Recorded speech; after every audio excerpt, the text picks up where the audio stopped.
Yo, yo, yo. Tuesday nights, camp season, camp buzz time. Jeremy, how you feeling? Is football back? Hall of Fame game Thursday. Does that count as football is back? No, it does not. It does not for me.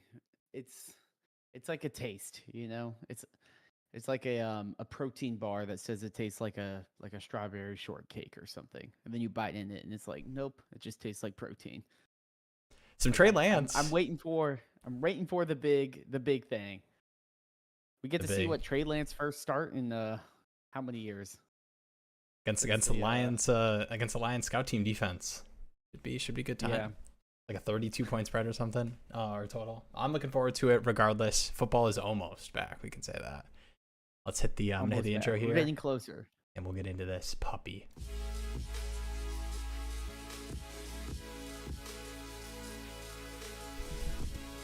What is up, Sean? Tuesday night, place to be. I know we've got some Awesome in the legend. live stream ask. I guess, you know what? Somebody kind of called me out, one of my friends.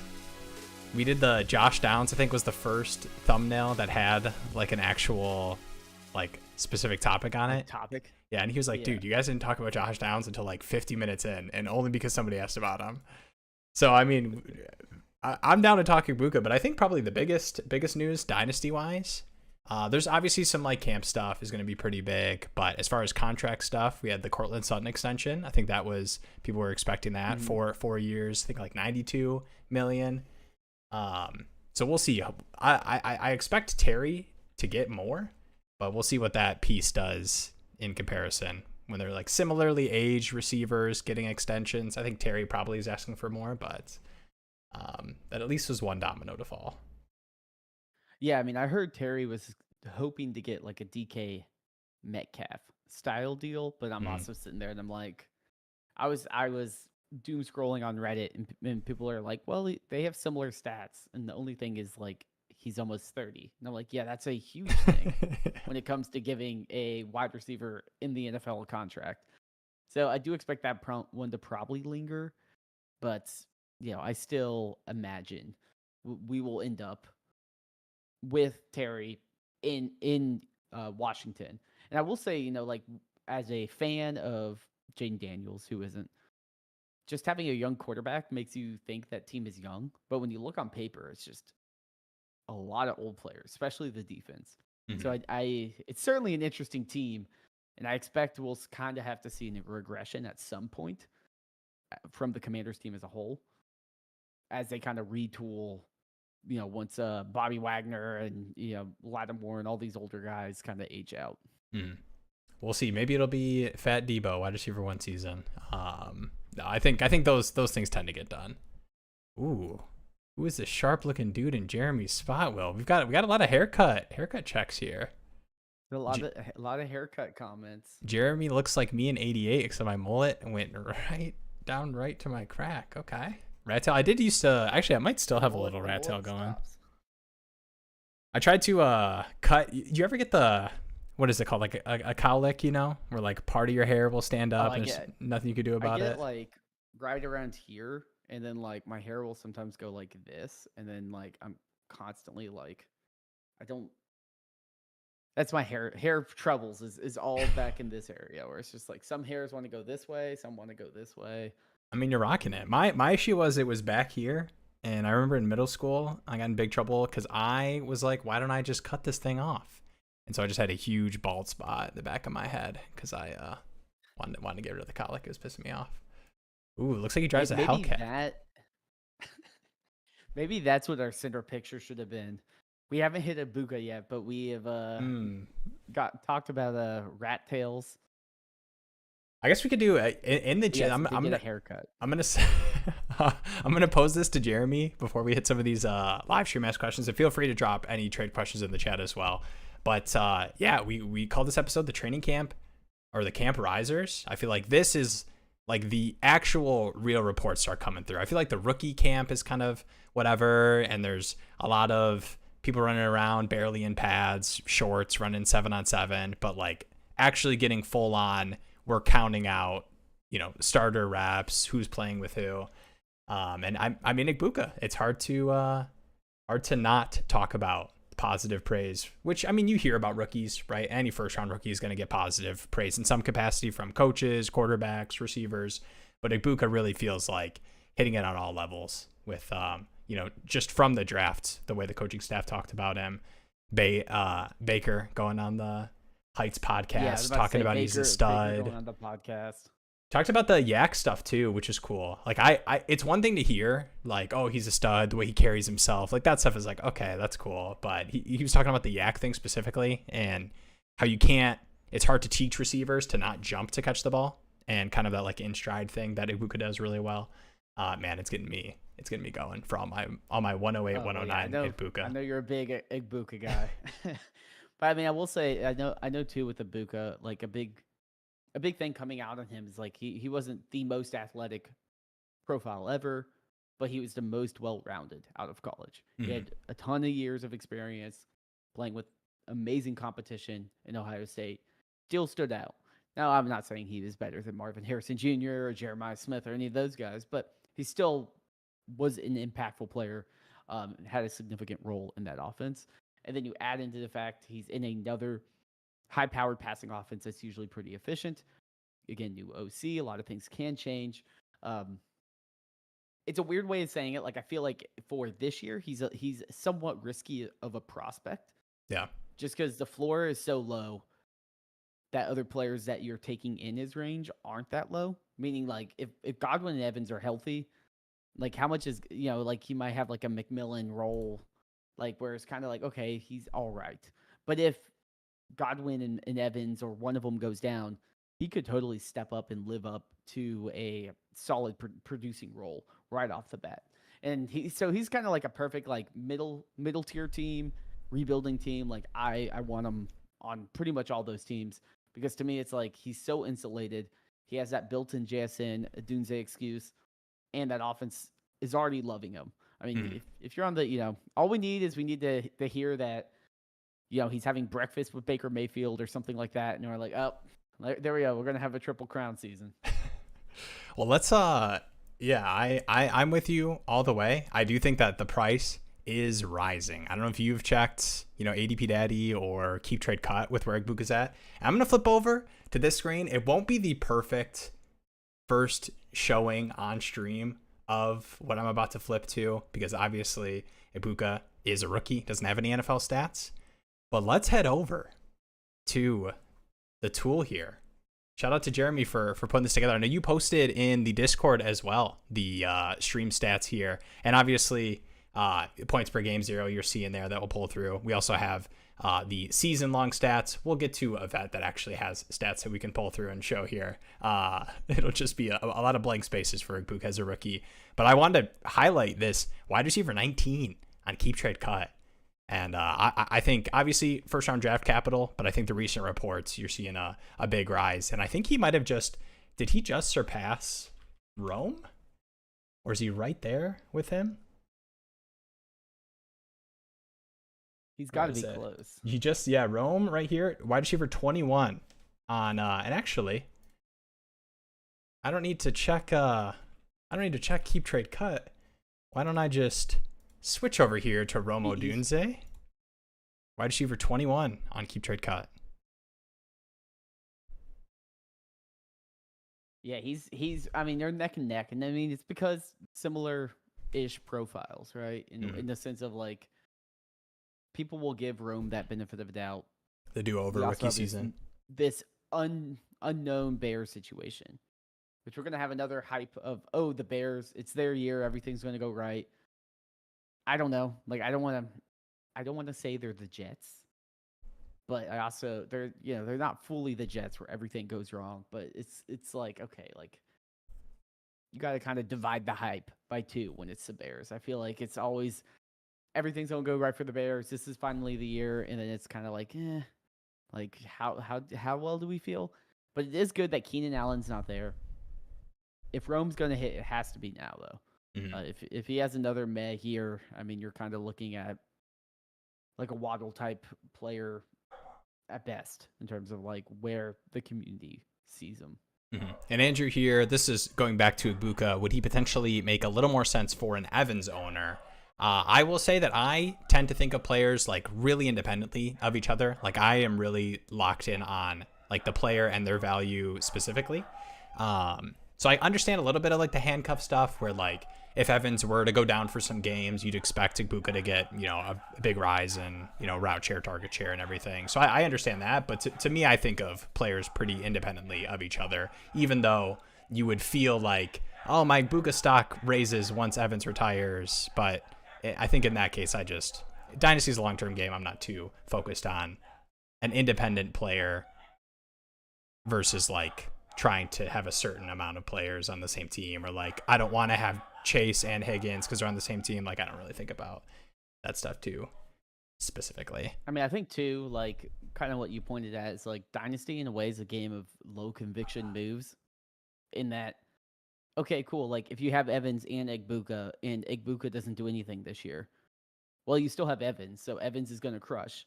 And if Evans gets injured, then you have Ibuka, like who will see a significant increase in his role. But it's also like, okay, whatever. Like if Evans retires, you have Ibuka. Like it doesn't have to be only this year. If it was like redraft, it's like, okay, it makes way more sense of like, how do we do these things? But with just when it's Dynasty, it's like, okay, cool. Like Ibuka can sit on my taxi for all I care. I mean, he's got so many years left in him that he's a long-term play. And when you have an Evans, it's like Evans is very much a win now piece. We've got a congrats on 1.5K subs. Thank you, Becca. Yes.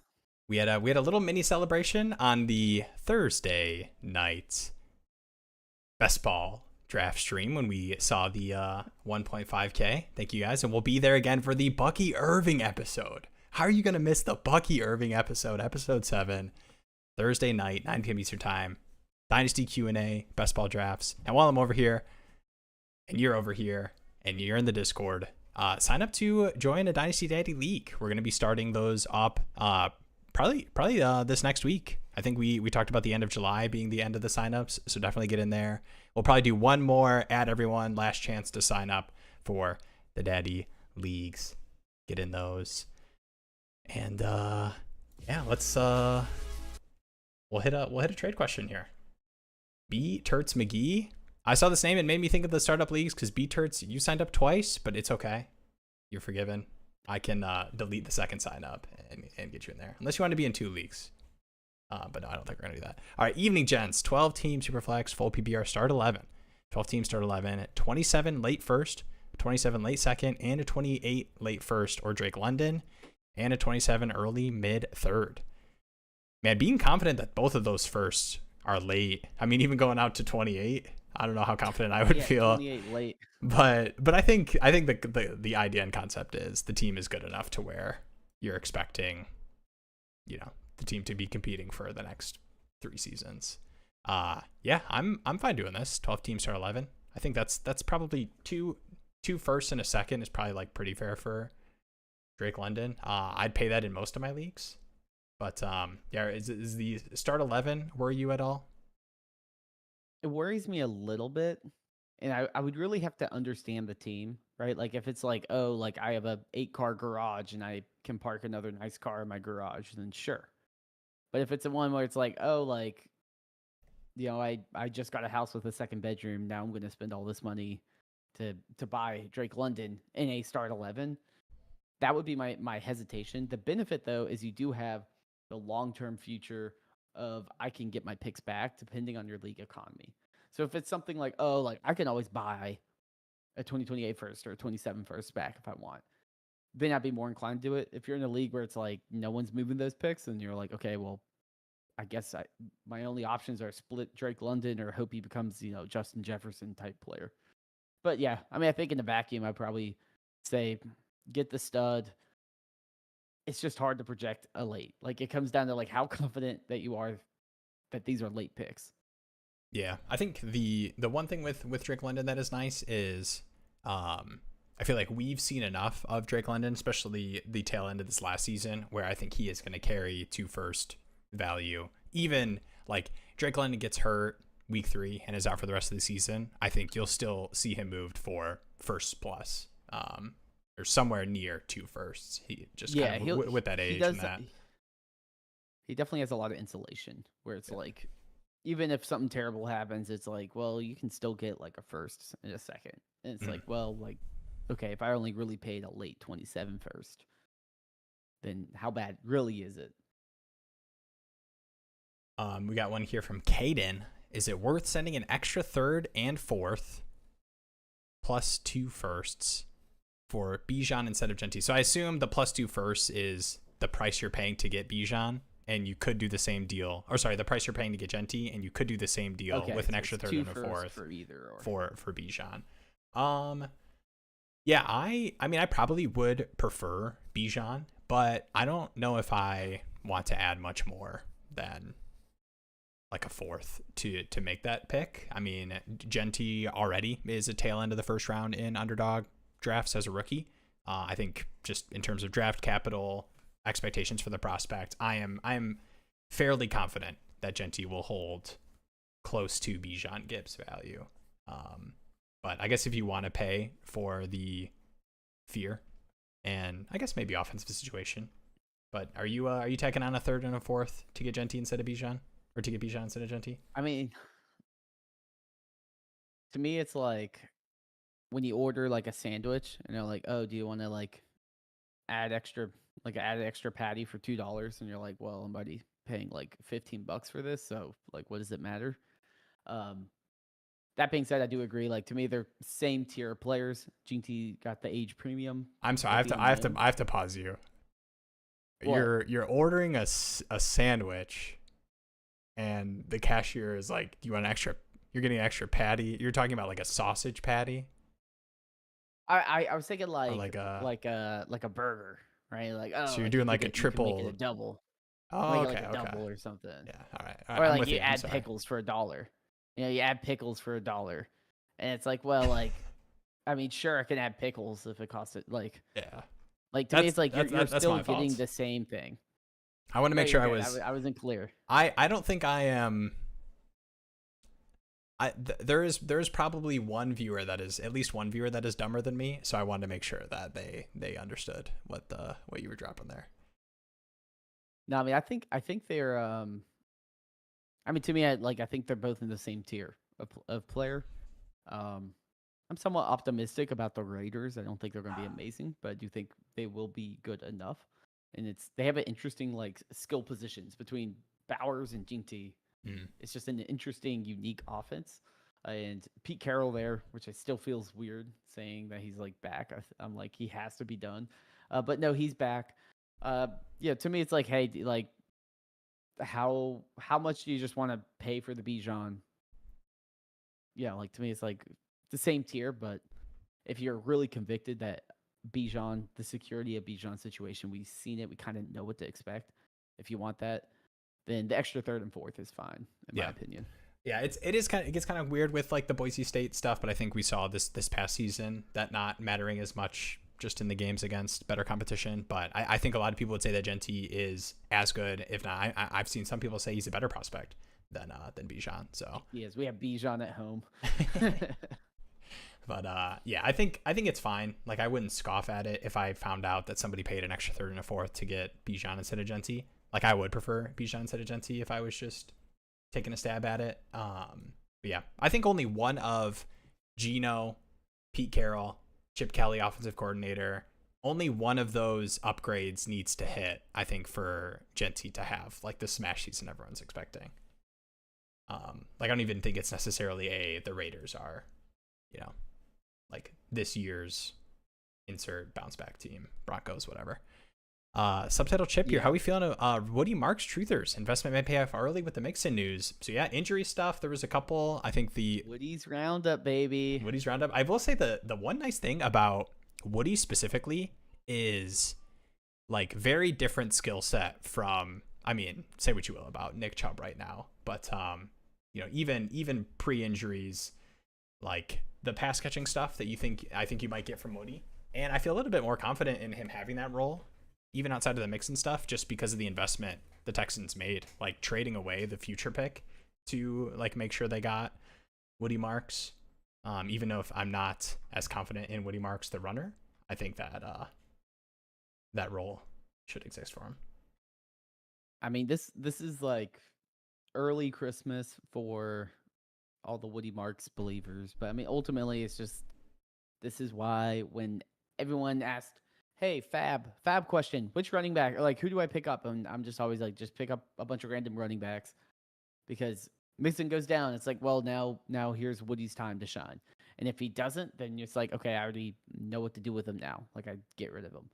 So it's kind of a easy way to know if you actually have anything or not. So to me, I mean, this is a great sign. It means that it's a great sign for Woody. It means that he's going to probably have a chance because it's going to be hard to get over a Mixon type player. But Nick Chubb currently, Damian Pierce, obviously that coaching staff doesn't love him. So I mean, I think this is the time where he could certainly win a significant, snap share and hopefully give us some sort of return pretty quickly. So I'm pretty optimistic about that situation.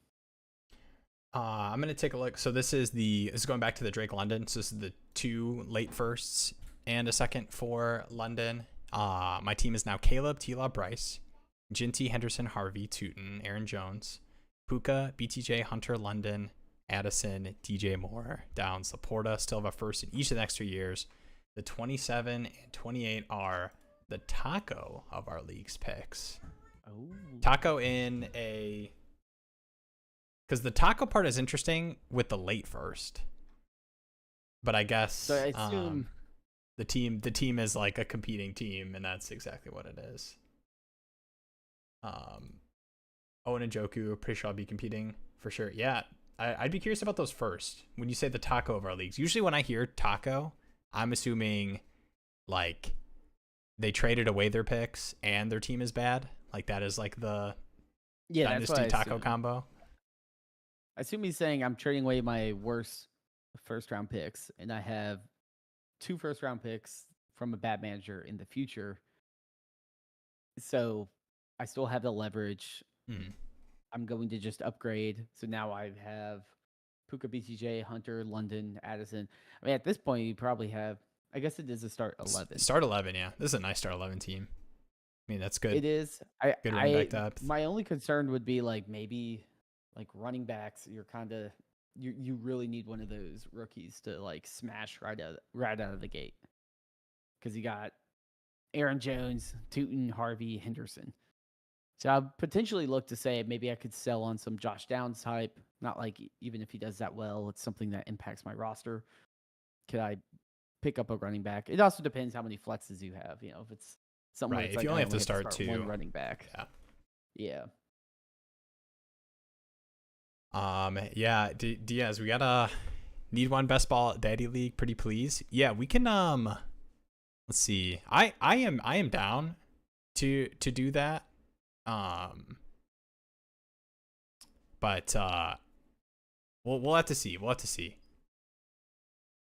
I don't know. I am trying to avoid the second Google form is what I'm trying to avoid right now because at this moment I have contact information, I have who wants to be in it, and I could just set up the leagues and boom, we're on our way. We're drafting. I think what we could do is just make a separate channel in the Discord, add everyone to it, and then have like a poll of like, okay, do you want to do lineup? Do you want to do best ball? If we get enough best ball, then we can have one of the leagues be it like a best ball league. Yeah. If not, then okay, we'll figure it out.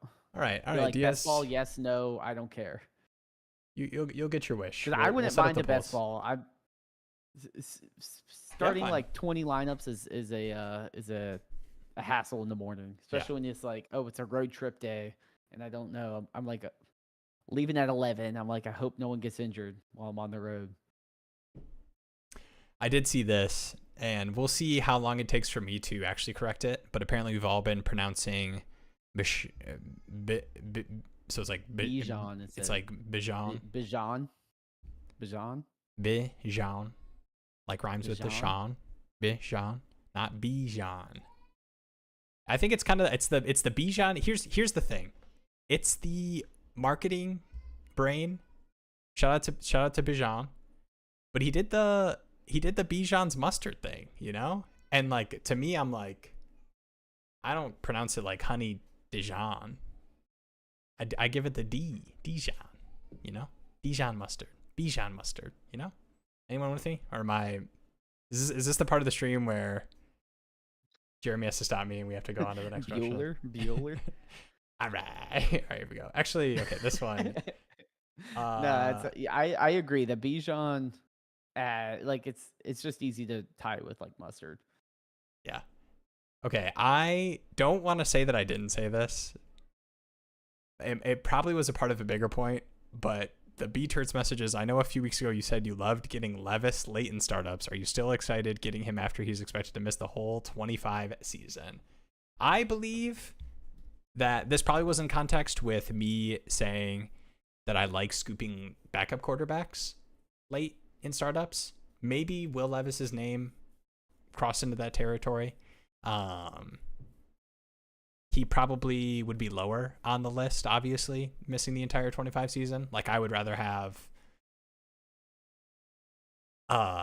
like to me, the backup quarterback thing. I mean, if you got an IR spot, but yeah, for sure. But I think the thing for me, backup quarterback wise, is you really do want, and I don't know if Will Levis has earned this.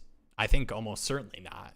Where you want the backup quarterback, like Joe Flacco is a great example over the past couple of seasons, because people got to see an extended period of time with him with the Browns where it was like, wow, when Flacco plays, he slings that thing. And, you know, same with like Jameis Winston, for example. Like, these are the kind of backup quarterbacks that when the situation arises, it isn't just I hope I get 8 to 12 points out of my super flex spot if I trade for this. Like, you want them to hold the value enough where it helps you with your roster construction at quarterback, where you're able to slot in and play these guys willy-nilly, or you're able to trade them for thirds or, you know, with other pieces to get seconds.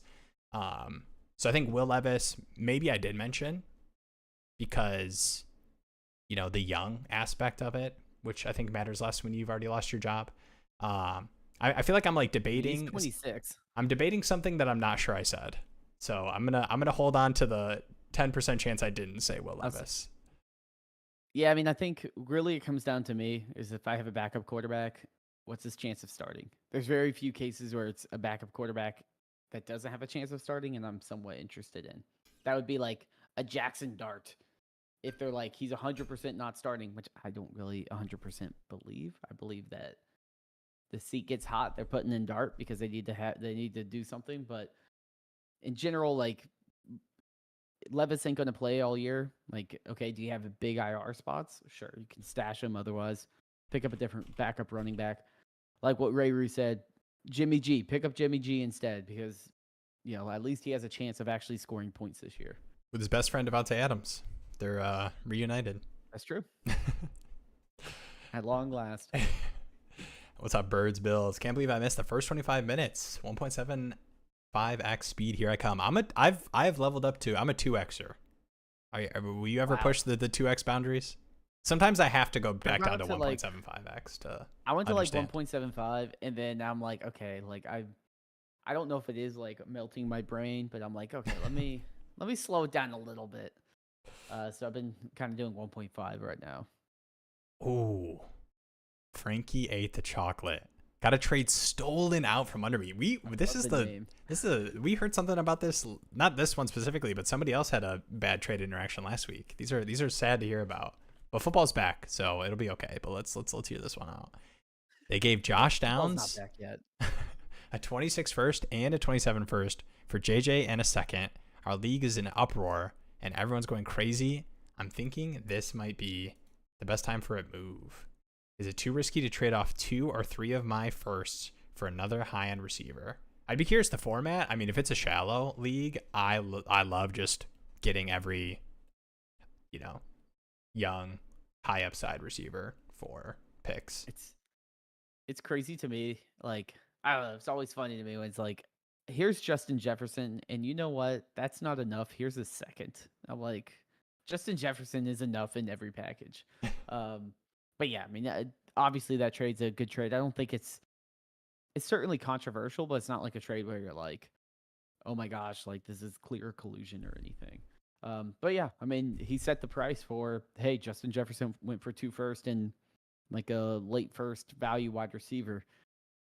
Like I can probably fish around similar tiers and get someone for a similar price. That being said, like some people won't sell, but I mean, I think big trades get people thinking, especially when it's a big player like that. A lot of times people are like, "Oh, I'm going all in," and then a big trade happens like that, and they're like, "Oh, never mind." So I would say you should always be shopping. Always whenever a player like JJ becomes available, you need to be knocking on the door. I paid. This is always what I go back to tell people how serious I am about up tiering. And I think it's definitely an overpay looking back on it now. But it was Drake London. Basically, it was like Drake London and 3 firsts in a 12-team start 9, which like is a massive overpay at this point. But it was just one of those like Drake London off the disappointing seasons, and it was like anytime you can consolidate, like that is an overpay right now for sure. Like looking back retroactively, but I can still turn around and sell Justin Jefferson for those prices in a shallow league. Like those players will carry that weight. We got the team here: Caleb, Dak, Caleb Johnson, James Cook, James Conner, Tony Pollard, Neighbors, AJ Brown, Devonta Smith, Chris Godwin, Bowers, Ferguson. Yeah, I mean this is depending on how many starters. I think the wide receiver room being Neighbors, AJ Brown, Devonta Smith, and then Chris Godwin potential pup starting. Like if you can start 4 receivers and you aren't listing any after that, probably be down. I wasn't sold until I saw AJ Barner. That's what really took the scales for me. Hey, we got that. We did get the Ferguson contract extension. That one probably deserved to be mentioned too. I think he's well, yeah. I mean, I don't know if he's Ferguson is kind of one of those guys that is like, as long as he has a role, I will buy low on in seasons. But so the contract is nice for him specifically value. I would certainly not be really rostering an AJ Barner type when they got Brock Bowers though, because like in what world is AJ Barner going to start over Bowers unless if like the tight end premium's insane. But I mean I think you do have flexibility too. I mean I would say I think like a player like AJ Brown still has a big name.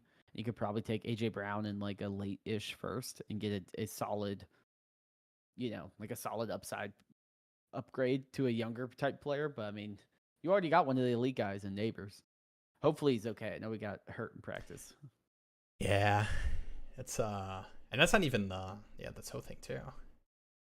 But it's okay, guys. The sleeper notifications are driving me insane.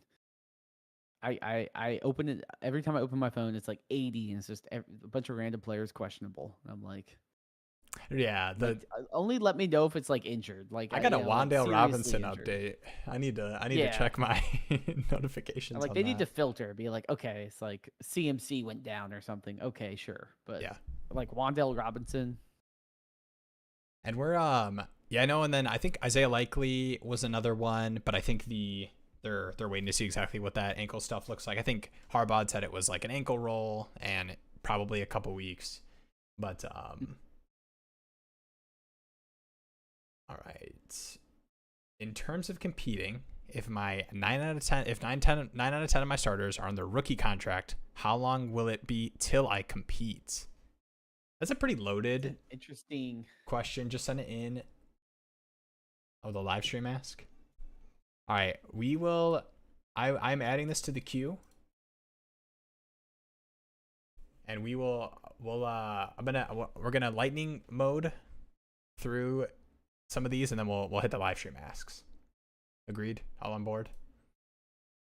All right, Rayru, things on my mind. 1, analytics darling, Jarquez Hunter, almost no camp hype. Tootin clear RB3. Yeah, the Jack stuff it's been pretty bullish for Tank Bigsby, which I think is a little bit bullish for Tootin, which is going to sound weird, but I think Bigsby is just like has never been a pass catcher running back. So I think the expected leader of the backfield not being strong in that versus ETN. But I will say that rookie stuff is kind of tough because, obviously unless you're a first or second round running back or, third with Caleb Johnson, I don't think the expectation is you're leading the backfield right off the bat. So, I mean, we've seen it a lot where even early on, rookies you expect to be running with the first team are having a lot of second team reps. It feels like camp's been going on for a while, but it's been rookie camp, players reporting, and we're actually getting into actual training camp now. Yeah, I mean, I think too, like we're gonna hear ups and downs. It's hard to put a ton in, especially new coaching staff. We're kind of learning how that coach interacts with media. Um, to me, the way I approach it, Hunter, we know what Sean McVay is going to do. He's going to run Kyron into the ground, and Hunter only has really upside, in my opinion, if Kyron gets injured or something like that.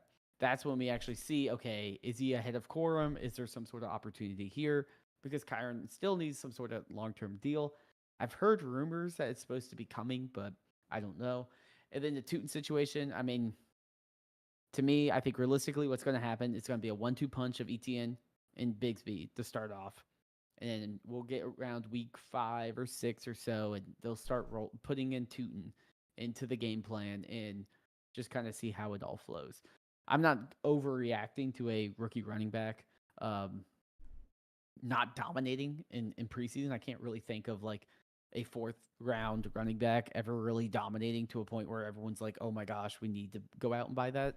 I feel like wide receivers usually hear like, oh, this person's a clear wide receiver 1. And you're like, okay, like, that's crazy. But running backs, I feel like it's just kind of like give some and take some. Because at the end of the day, it's just kind of like what opportunity do the running backs have? Yeah. This is kind of a general question. I would love to hear your philosophy on camp buzz, all noise, and or what is legit. Yeah, I mean, I think definitely following as many resources as possible. So, there's, the 32 beat writers, I think is a great follow. Coach Speak Index talking about, specific coach mentions and everything.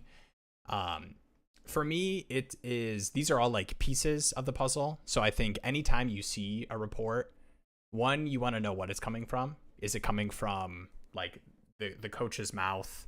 Is it coming from, a player interview? Is it coming from a reporter that, is just telling you what they're seeing versus having like a full understanding of the entire situation? Because it's one thing to just see some kind of report like, oh my gosh, Darius Slayton catching a lot of touchdowns from Russell Wilson. Like, is this a sign of things to come? And the answer is yes. Or Anthony most drafts Richardson. wide receiver underdog. Anthony Richardson's been killing Yeah. it. I saw those 2 clips. One guy said he looks like Josh Allen, so it has to happen. I think the Richardson stuff is interesting though. I don't know where you're at with that. I think I was probably like 80-20, probably like 70-30. Daniel Jones is starting for this team, and I'm starting to come around a little bit. I think it's a pure 50-50 battle now that he's healthy and back at camp. I will say, I was listening to the Athletic football pod today, and I heard my take. Someone echo my same stance, and I was like, they've been watching. Okay, I'm not the only one thinking this. I was like, yeah, they're definitely lurking in the chat, but it comes down to this is similar to the Giants. This coaching staff, GM, coaching and head coach on the hot seat. If they go with Daniel Jones, they have to make the playoffs. There's no winning otherwise. If they can make Anthony Richardson look decent, especially from a GM position where they took a big risk taking Anthony Richardson and they give up on him already, like that to me is like you're out. Like you're out as like I would be like this organization, like the GM coach are inept. So to me it's like you gotta like they're gonna give Anthony Richardson every single chance to win this job. It's Daniel Jones is nothing but like a prop. And he's just if things go really, really bad, then we see Daniel Jones. If Anthony Richardson gets injured, which could totally happen, then we see Daniel Jones. But we're not going to see Daniel Jones unless this team is literally like 2 games away from the playoffs and they're like, there's no way Anthony Richardson can win this game. So to me, like it's always going to be Anthony Richardson's job. They're just going to have the optics of like he had to win it to try to like motivate him and things like that. But to me, it's I don't see as like if I was a GM and being like, let me be on the hot seat and then say, my biggest decision I made in the past, 6 years being GM or whatever, is completely wrong after 10 games. I'm like that to me is just irresponsible. I would not have faith in that GM, which I don't really have faith in that GM, but Yeah. No, it is always an escape room puzzle trying to break down expectations based off of normal thought processes among well, yeah, and NFL it's also like ownership the Giants situation. It's like they're like, we're not starting Dart. I'm like, well, you might not be here next year, so like you're going to start Dart. Like unless if like Russell Wilson does amazing, you're probably gonna have to start Dart. Mm. All right, we're gonna go to the live stream ask questions. If you guys are not in the Discord, you can hop in there and ask questions in the live stream ask channels, and we will pull them in. So we got this first one. We are going to hit up Sean's because that's the one I pulled up, and it's a tiny bit blocked, but don't worry, I can do this. Boom, perfect. All right, so this one from Sean. This is a 12x10 Superflex PPR, no tight end premium or point per carry, and the offer on the table is Herbert, Swift, Woody Marks, a third and a second for Baker, Ayuk, Braylon Allen, Gibson, and a late 26 first. Would you take this? Goal would be to gain some liquidity while maintaining a solid QB2. Tried to simplify it to just Baker and a 26 first and second for Herbert, Swift, Marks, but he rejected. Oh yeah, this is a chunky deal. Yeah, I am all for taking the liquidity route, but do you want to pay from Herbert? Just in general, just like liking your team enough and you're not breaking up your roster construction too much and adding a first. But I don't know if I want to, like, just pure price wise, I am kind of higher on Herbert. My concerns with Baker is like there has to be some sort of like the odds of a touchdown regression are pretty high. Yeah, like that offense wasn't. It was a good passing offense, but it wasn't like an insane passing offense. I think they were like 14th or 16th in like passing attempts and things like that. But they were like third in offensive touchdowns. And it's like the reality is like I don't know if that's going to be sustainable. Mm-hmm. But that being said, like I don't know, like to me the chunky pieces, right? Like you get like a bunch of thirds and Gibson and Marks and I love Woody Marks, but to Braylon me it's Allen, like yeah. I don't really know if I'm a contending team. I feel super confident being like I'm going to give up a second and Swift, and like I'm also going to get like Brandon Ayuk back, which is probably going to be a 0. So like that would be kind of my concern is like I would much rather just like be like, hey, can I just keep Swift in this deal? And then like you keep Braylon Allen or whatever. Because like at least Swift is someone that can be kind of this, innings eater type guy, plug into my flexes. Ayuk can't be that. Like I can't trust Ayuk is going to be a meaningful producer on a team that has number 1 starter rank, number 3 overall rank. I like getting the first. I don't mind going from Herbert to Baker, picking up the first. But to me, it's like I am like the pieces of value I'm getting back is like a banged up Ayuk, which I don't even think when he comes back is like that desirable of a player. And then like even Braylon Allen, Gibson, like I think Braylon Allen's a decent piece, but I don't know. Like I would hate to say don't do it, but like I'd be like maybe I can like keep a second or something like that. And I assume when you call it a late first, you're referring to your own first you're getting back, Sean? Because I see he has. Yeah, he doesn't have his first. But I do like having a strong competing team that has somebody else's first. That I am down for. That's the best combo. Also a contender, but this is a great team though. Ertz, Herbert, JT Jacobs, Swift, Chase, CD, Amon-Ra, Devontae Adams, Chris Godwin. But don't worry, you got Darius. You got the giant duo right there. Wandale, Darius Slayton. Ertz, Matt Freiermuth. Like a player. It's beautiful. Oh yeah, I was trying to take a peek. So it sounds like Swift is his main target. Is what? Like, could you get like a Metcalf or like a Mixon even? How do we get Ibuka back? Or am I being too wishful? I doubt a rebuilder is going to give a Egbuka. But I feel want like him. Yeah. I mean, even I would trying to rather buy take like a Jacoby Myers. He's trying to buy Swift though. Like if he really wants Swift, like could I get Jacoby Myers? Could I get DK Metcalf? Could I get Joe Mixon? Because even though Mixon's banged up right now, like Pacheco, like I'd be more inclined to get like a Pacheco or a Tracy.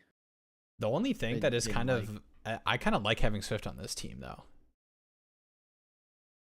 Unless I feel like I'm like really cashing out for him. Says he needs it. Yeah, but if you switch Swift for like Mixon or something, like that wouldn't be that bad. If you're a contender, why tier down to Baker, who's missing his left tackle? Yeah, the worst stuff is a little spooky. Yeah, I think my big thing, and I do like Baker a lot, and I'm happy to take Baker in the 5th round of startups. I'll take Purdy in the 4th, Baker in the 5th. Happy with that. But I just, and I'm a Baker believer, but it would not surprise me at all if a season from now, a season and a half, you're wishing you could trade Baker and a 1st for Herbert plus anything. So I do get the liquidity aspect of it, but I mean, you've got a 1st for next year with a strong competing team. You don't really have any holes. I think I'm just rolling with this team and just holding on to my younger quarterback who I like more. Yeah, Herbert has a lot more insulation too. I mean, like Baker comes out, struggles first couple weeks, you could probably get a much juicier deal mid-season. Especially if this guy's like, "Hey, I need Myers on a rebuilding team." It's like what are you doing, man? I will say am I trying to do too much? I want to say yes, but I don't think so, because I think any deal where you're offered a down tier to get a 1st round pick back, I want to figure out like what would make sense, how I can go about doing that, because I do think that the setup of the deal is fair. Yeah. Yeah, it's not like, oh, like, do you want Russell Wilson in a late 1st? It's like, no, it's like, it's a player. I mean, Baker scored better than Herbert last year. So I think the last 2 years actually, but yeah, I mean, in general, it's like, those are pretty decent deals. But I'm just hesitant of trading 2 players that are locked in starters and only really getting 1 back as a contender. Yeah, I do. This call out from Ray here. Realize it's the 1st, so if it's Swift, maybe I send Swift to Mark's 3rd for the late 1st. Yeah, I don't know. I would assume they wouldn't do that, but I would try and see, Swift plus, like, what do you think they really are looking for? I mean, Swift in a 2nd. Does that get my late 1st back? I mean, I'd be done because like if you give your late 2nd, like who gives a damn about that? Yeah, he doesn't have a 2nd for next season, but 27 second. I think that was what was already in there. Oh yeah. I mean, this team's going to be like, I'm all for getting a 1st. I don't know. I mean, unless how high he is on marks, you might need like. I mean, this would be a good time to. A little bit, but I mean, yeah, I think this is kind of the one time that Marks gets the. Oh, there you go. Yeah. I would try that. He may be like, I need the handcuff. I need that guy. But yeah, I mean, if you can pull a 1st round pick off a rebuilder, I mean, more power to you. That's a little bit of a Jedi mind control right there. Mm-hmm. All right, I'm gonna get the next one ready, so we'll hit some of these. On injuries and Rams, saw something today about how if Stafford doesn't make the joint scrimmage in a week, it's alarming because the Rams don't play anyone in the preseason.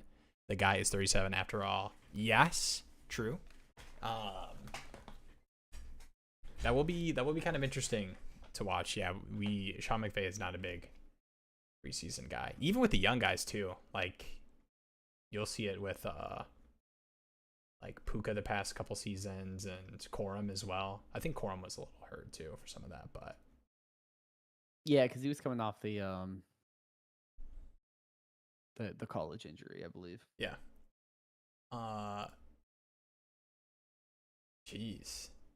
Sleeper app crashing. It's brutal on I its own. I will say the sleeper app. I don't know what is going on with it, but it definitely. I'll be like in the middle of a league, like trying to look at like player stats or something, and then it would just like kick me out or like just shut down. So I've encountered that too, and I was hoping it would see some improvement, but I personally haven't. Dang, it's hard out here. Frankie, sorry I'm 10 minutes late. Hey, Hey, Rich is back, baby. hey, don't worry about that. Had to go quick. Yeah, the extra second was funny. It's a 12-man super flex, 0.5, 10 premium, start 10. Yeah, that is interesting. So that's the JJ deal. The 2 first for I would say consolidation. You also got the extra 27, 28 first. Yeah, I think that's a good deal then. I love Puka, man. Hey, Puka plays like the most athletic linebacker you've ever met playing receiver.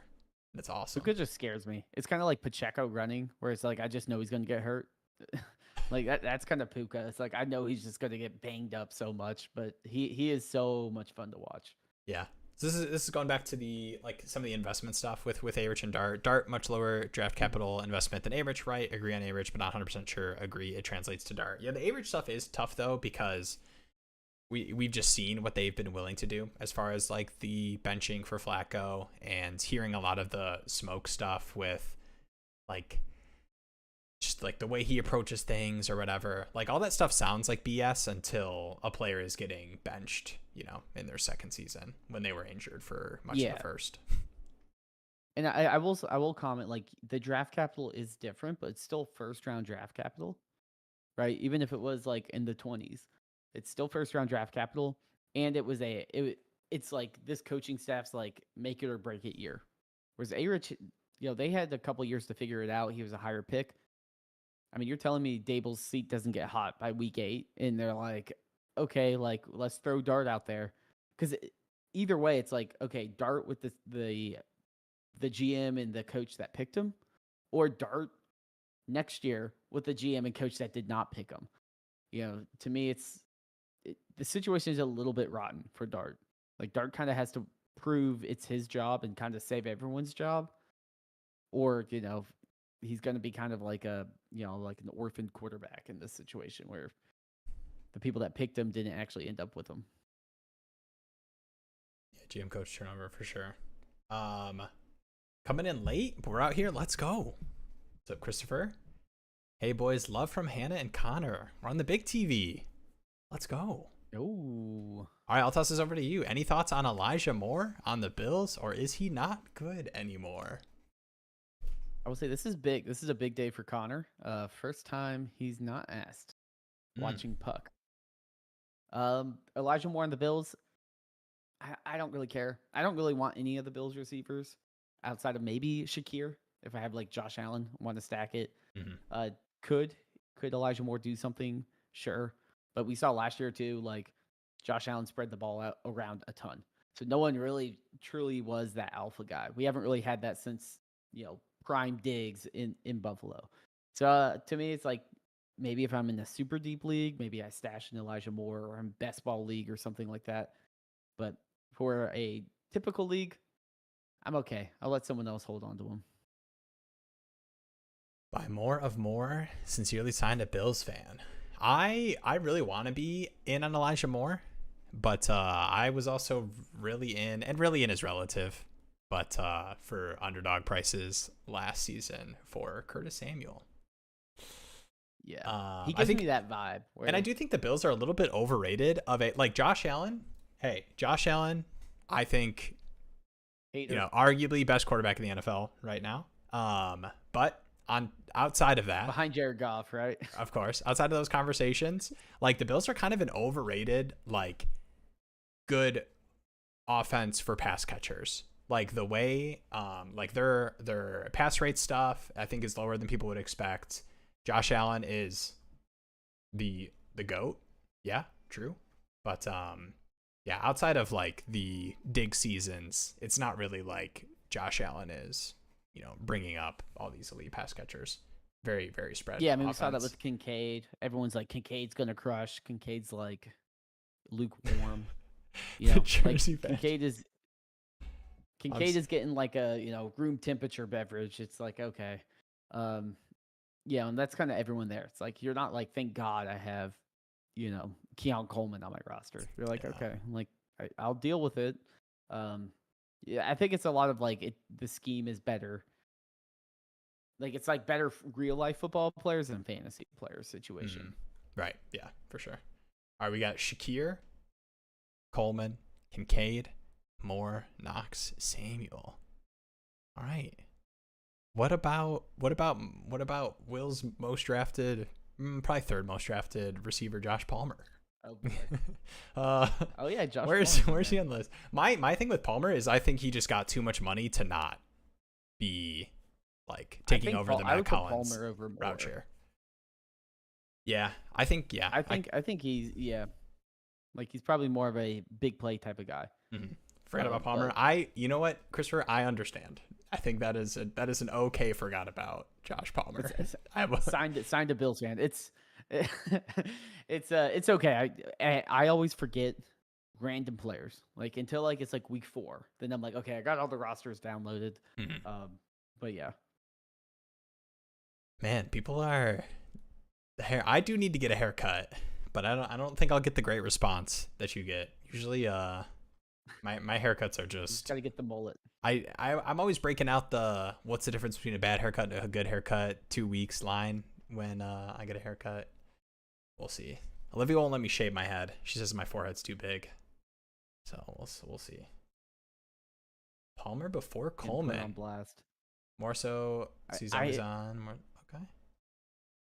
I don't understand, Christopher. What do you mean sending the future for Najee Harris and J.K. Dobbins? I was this 2021. Like, I will say I am okay. The Najee stuff is spooky. That we don't have a timetable or anything. He was seen. We did a little breakdown the Thursday night stream of what kind of glasses he was wearing. Some people were telling me that it was a ski goggles, but I think it was just like those big baseball glasses or whatever. Oakleys or whatever. Yeah. That stuff is a little spooky, but I will say I'm kind of buying both Denver running backs. I'm kind of buying J.K. Dobbins this year, and I'm kind of buying R.J. Harvey as well. I don't think it's an either or. I think Sean Payton's been great for his running backs. He loves a good tandem, and I'm a believer. We've got new fixation. How can anyone not be 100% in on Travis Hunter? He might be the truth / Shohei. Yeah, I like seeing the stuff. I mean, he was talking about wanting to play. Like people are trying to do the like what percentage that adds up to 100% for Travis Hunter as far as snaps are concerned. But I don't think that the Jags pay what they paid to get him to have him be confided. Is that the word? Into, Yeah, he's 100%. I do think they have to use him. He's just like the weirdest wild card, I think, in all my time playing fantasy. Preseason is going to be amazing talent, but then also like for 99% of leagues that don't have IDP players, he could just be like a 0. And you're like, well, or not 0, but he might, be kind of streaky as a player. I was in on Curtis. But I think as an actual football player, he'll be phenomenal. Yeah. Rayru, I know, and if this is a best ball thing, you'll feel this pain too. When Curtis Samuel had that big, like long touchdown reception, I think it was in the Broncos game in the playoffs, that like I think I broke down. He was just like hurt all year. And I was like, I don't even think he was going to smash if he was healthy, but he was going to give me some of these games. So that's why Will lost money on best ball last season. It was all Curtis Samuel's fault. Does Sutton getting paid change your confidence view on him at all? I was expecting the extension, but I think what is nice about the extension is that you at least can feel confident in the situation. Like old receivers changing teams, when the team's not willing to pay and extend them has been pretty negative as far as like hit rates and age fall offs and everything. So that makes me feel good, but I don't necessarily think I'm going to lock Sutton in for, his production for the next 4 seasons, even though that's what the extension is. I mean, I think he's just kind of what he's been, which isn't bad. Like he was kind of a sleepy or sleeper, not sleepy. Sleepy. A sleeper trade deadline guy. People were sending first for him last year. He broke many top 12s on a weekly basis. So to me, it's like, okay, cool. Like it's a guy that could be a wide receiver one every other week. Can be a little streaky depending on the Broncos offense and how that's going. But in general, like to me, I feel solid. I don't think it changes much. It just means, hey, he's still in a good situation. And I don't think the competition is so steep there that he's not the clear wide receiver one going into this year and probably next year as well. Yeah, I mean, you got Pat Bryant, Michael Thomas. And I mean, the offense stuff of like them adding running backs and everything, I think people will point to like, it won't be a featured part of the offense, that kind of thing. But to me, it's just like offensive improvement. Like that is, I think, a net positive all around. You got Bo Nix year 2. Yeah. And I think too, it's a pretty team friendly deal for a 4-year deal. Yeah.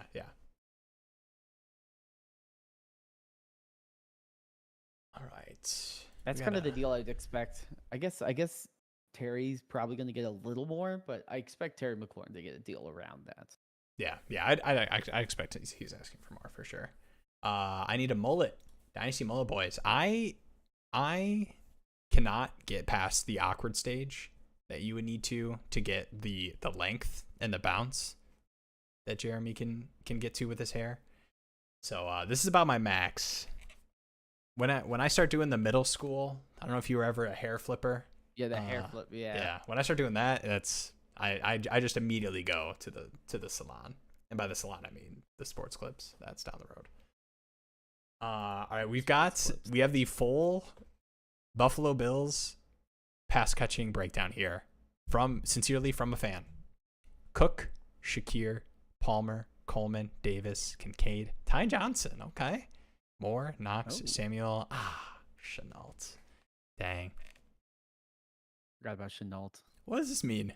Will looks like he's about to take the green pill from Morpheus and fight Agent Smith. Okay, wait. I don't know why I read that negatively at first. It sounds kind of sick. I'm down.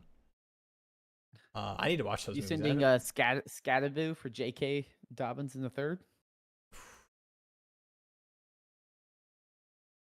Probably. I might.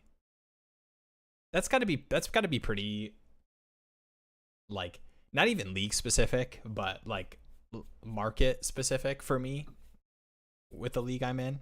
Like how easy it is to acquire the J.K. Dobbinses of the world and how much value, Scatterbo getting decent run in the preseason does for like his value. But I think that's a deal I could see myself doing.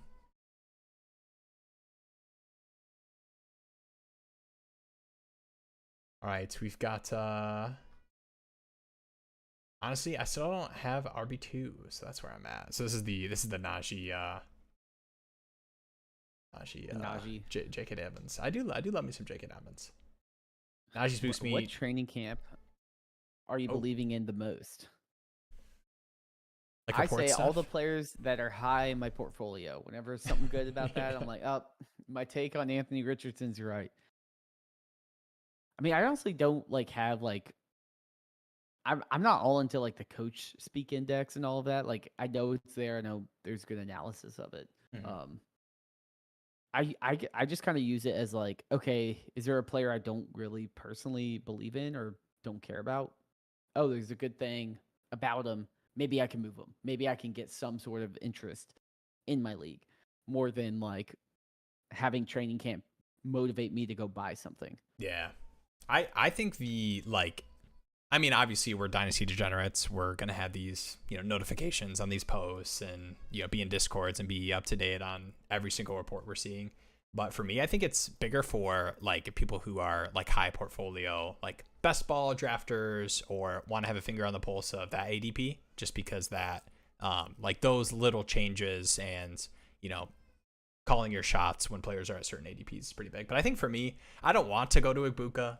We talked about Ibuka enough. Oh boy. But I just will say like I think the Ibuka is more of an example, I think, of how to approach like these camp reports and stuff is like these positive reports you don't want it to just confirm priors for you, but they are all pieces of the puzzle. The prospect, draft capital, reports. We're able to put actual NFL practice stuff into the part of the equation, and I think that's what I think you should do with camp reports. Not just, oh man, like here's a 10-second Twitter clip of Tootin taking a hand from Trevor Lawrence, like a RB1 season incoming. Like that stuff is like, come on, like get out of here with that. But yeah, I think it's a piece of the puzzle. So I'm gonna put Egbuka being a stud, a true professional.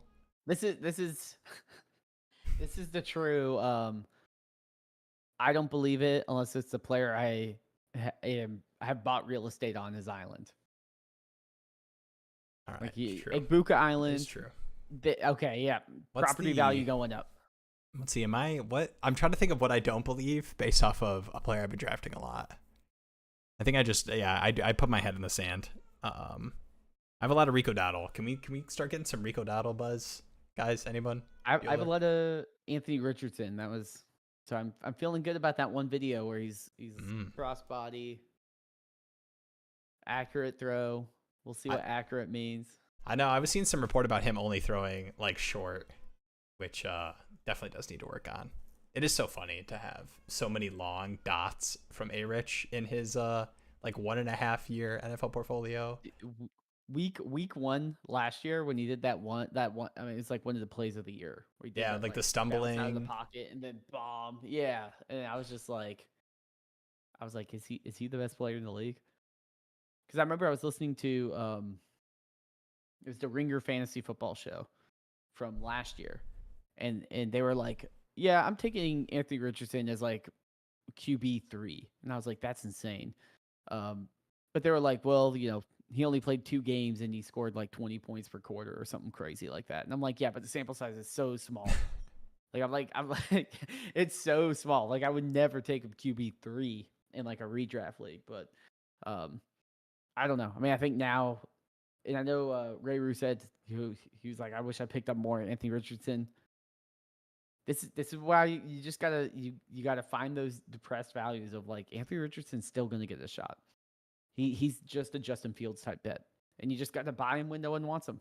You could have gotten Justin Fields for like pretty cheap 6 months ago or so, and it's a revolving door of like you just keep buying and dropping these players. Mm-hmm. And I'm gonna kind of put the question on the spot, and I know it's gonna be dynamic, and I know it's gonna be dependent on what we see throughout offseason, preseason, week 1, but. Week 1, Anthony Richardson has won the QB battle. He will be starting. We have full confidence in him for the season. Do you think you're going to be more likely to be willing to move the A-Rich that you have?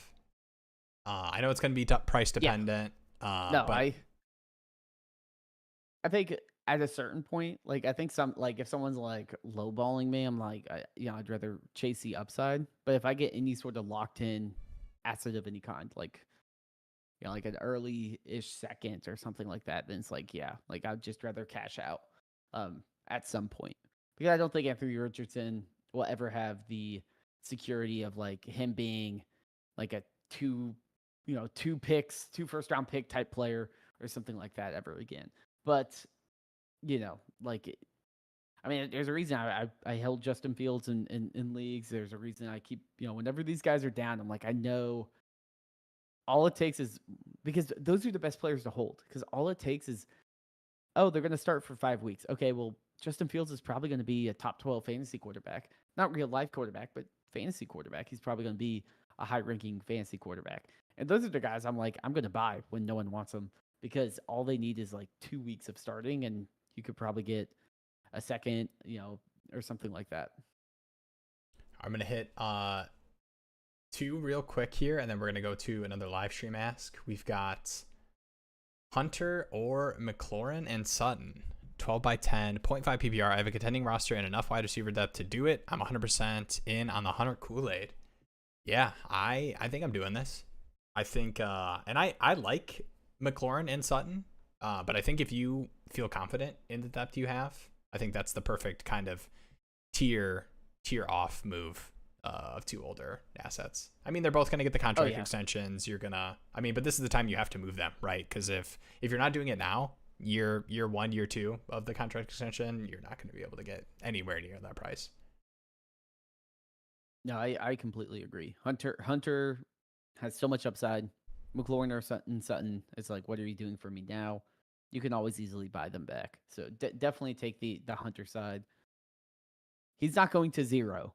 And he's also a player that I could see, oh, well, he had to play more defensive snaps, and then they draft more cornerbacks, and now it's like maybe he's playing more offensive snaps. Like, I see a story where he can maintain a decent amount of value. Now, I don't know if these deals are together or if Rayru is just going across leagues getting all the Travis Hunter. But Amon-Ra for Hunter and a 26 first might be an early first. Would you do that tier down if you feel good about being an early first? That is hard with the early first. I would say if you're like super confident, no, I'm probably still taking Amon-Ra. I know. There is some JMO buzz. I've seen way more is JMO wide receiver 1 than I thought I would ever see in my lifetime. Can we put some excitement around JMO? Yes, but can we put some respect on what Amon-Ra's done in the league to this point? They'll remember who's the wide receiver 1 when the owner has to write the check each month. Yeah, right? when it's like, when it's we're 3rd paying and this dude 6, a crap ton of money. they'll remember who the wide receiver was. We're paying this guy a lot of money, so he's definitely our wide receiver. We're not paying him just to be 5 targets a game. And JMO is Pickens 2.0 in the good and the bad, going across leagues. I like that. I like JMO a lot. I think JMO. I do. JMO had a weird start to his career. I think we can all agree. He had a tough start, yeah. From the injury to the gambling to the, we don't need to keep going. He's had an interesting start to his career. I think what he is. All right, let me. You setting up that? I am already here. Mask? We got Garbo. Do we hit this one? Let's hit this one real quick. The Noah Gray, Roshan. That's 27 second, 28 second, and a third for J.K. Dobbins and Najee Harris. That is Christopher was saying he's sending the future for Najee and J.K. I'm putting the phone down, Christopher. Let's not go acquiring anymore Najee Harris. You can acquire more J.K. Dobbins. You could have got that. You should be able to buy both of them for 1 second, to be honest. I mean, yeah. I am not. I mean, I sold Najee. This was pre-eye injury. I sold Najee for 2/3 in a league where I just did not. I did need him on that team. It was on the we're in a league, that Dynasty Demon Time league we're in together. My RB room is my RB2 is the Cowboys backfield is my RB2 right now. Like, I could have used Najee Harris on that team, but I still sold him for 2/3. It's definitely a good Najee team. But yeah, this is, so we've got Garbo here. So this is actually a follow-up to a last week live stream ask. Didn't feel like I could compete this year, so this was deciding between competing or potentially rebuilding. So Garbo decided didn't feel like they could compete this year based on some of the moves the other teams made. Ended up trading Kittle and a 26th third for Mason Taylor and a 26th first, which is a great move if you're not competing, even though I love me some Kittle and would probably buy for those prices on the right team. Hoping to move Fields in season nice. If he starts off hot. My dilemma now is what I do with Gibbs. Would love to keep him as a cornerstone of the team, but I always hear RBs have a shorter shelf life. And so if I'm looking to the future, do I move him for a lesser wide receiver and future picks now? Thanks again for the great work you guys are doing. I will say, and maybe as the resident Lions fan, I need to take a step back, but I would not be worried about shelf life too much with the Gibbs tier. Like Gibbs, Bijan, Genty at the running back position does feel weird as a team that's not looking to compete. So I think if I can pivot that value into what I think is equal in terms of wide receiver and or draft capital, I'm more willing to do that, just because point scoring wise, if you're tanking your own pick, it's a lot easier to do that when your running back room would look like Scat, Charbonnet, Sampson, Wright, Garendo, whatever, versus Jahmyr Gibbs. but I wouldn't feel pressured to just get out to get some, receiver plus a pick. To me, what I would do is I would not sell him now. And if it's like week 8 and Puka Nacua gets injured and is out for the year and he's on a contending team, I'm going to be like, here's an elite player that's a replacement. Give me Puka and like a first and something else. And they might take it because they're trying to be serious. And you will get a premium on the value of Gibbs. You get back an elite player that fits your window that's just banged up. So it can't get any worse than it already is. And you get like a future first of some kind. Yeah. Those deals happen because that's when people are desperate and that's when people want elite assets. Right now, everyone's like, okay, well, like I'm going to look at all, the Dynasty Daddy trade calculator and see how my team, like, no one cares about that stuff. I mean, people do, but people care about it less. Yeah. When they're like, my team is, 10-2 and I'm heading into the trade deadline. Like, I need to get this player, or this player might also end up on one of my rival teams. And now all of a sudden I have to play, the rank 1 team with Gibbs. So to me, that's how I would play it. Mm-hmm. You have the elite guy. There's no need. It's not like the sky's falling and you have to move him right now. Yeah, I'm with you. Ray Rue agrees. Gibbs seller for those playoff pushers too. 2 first or 25-year-old wide receiver plus a first.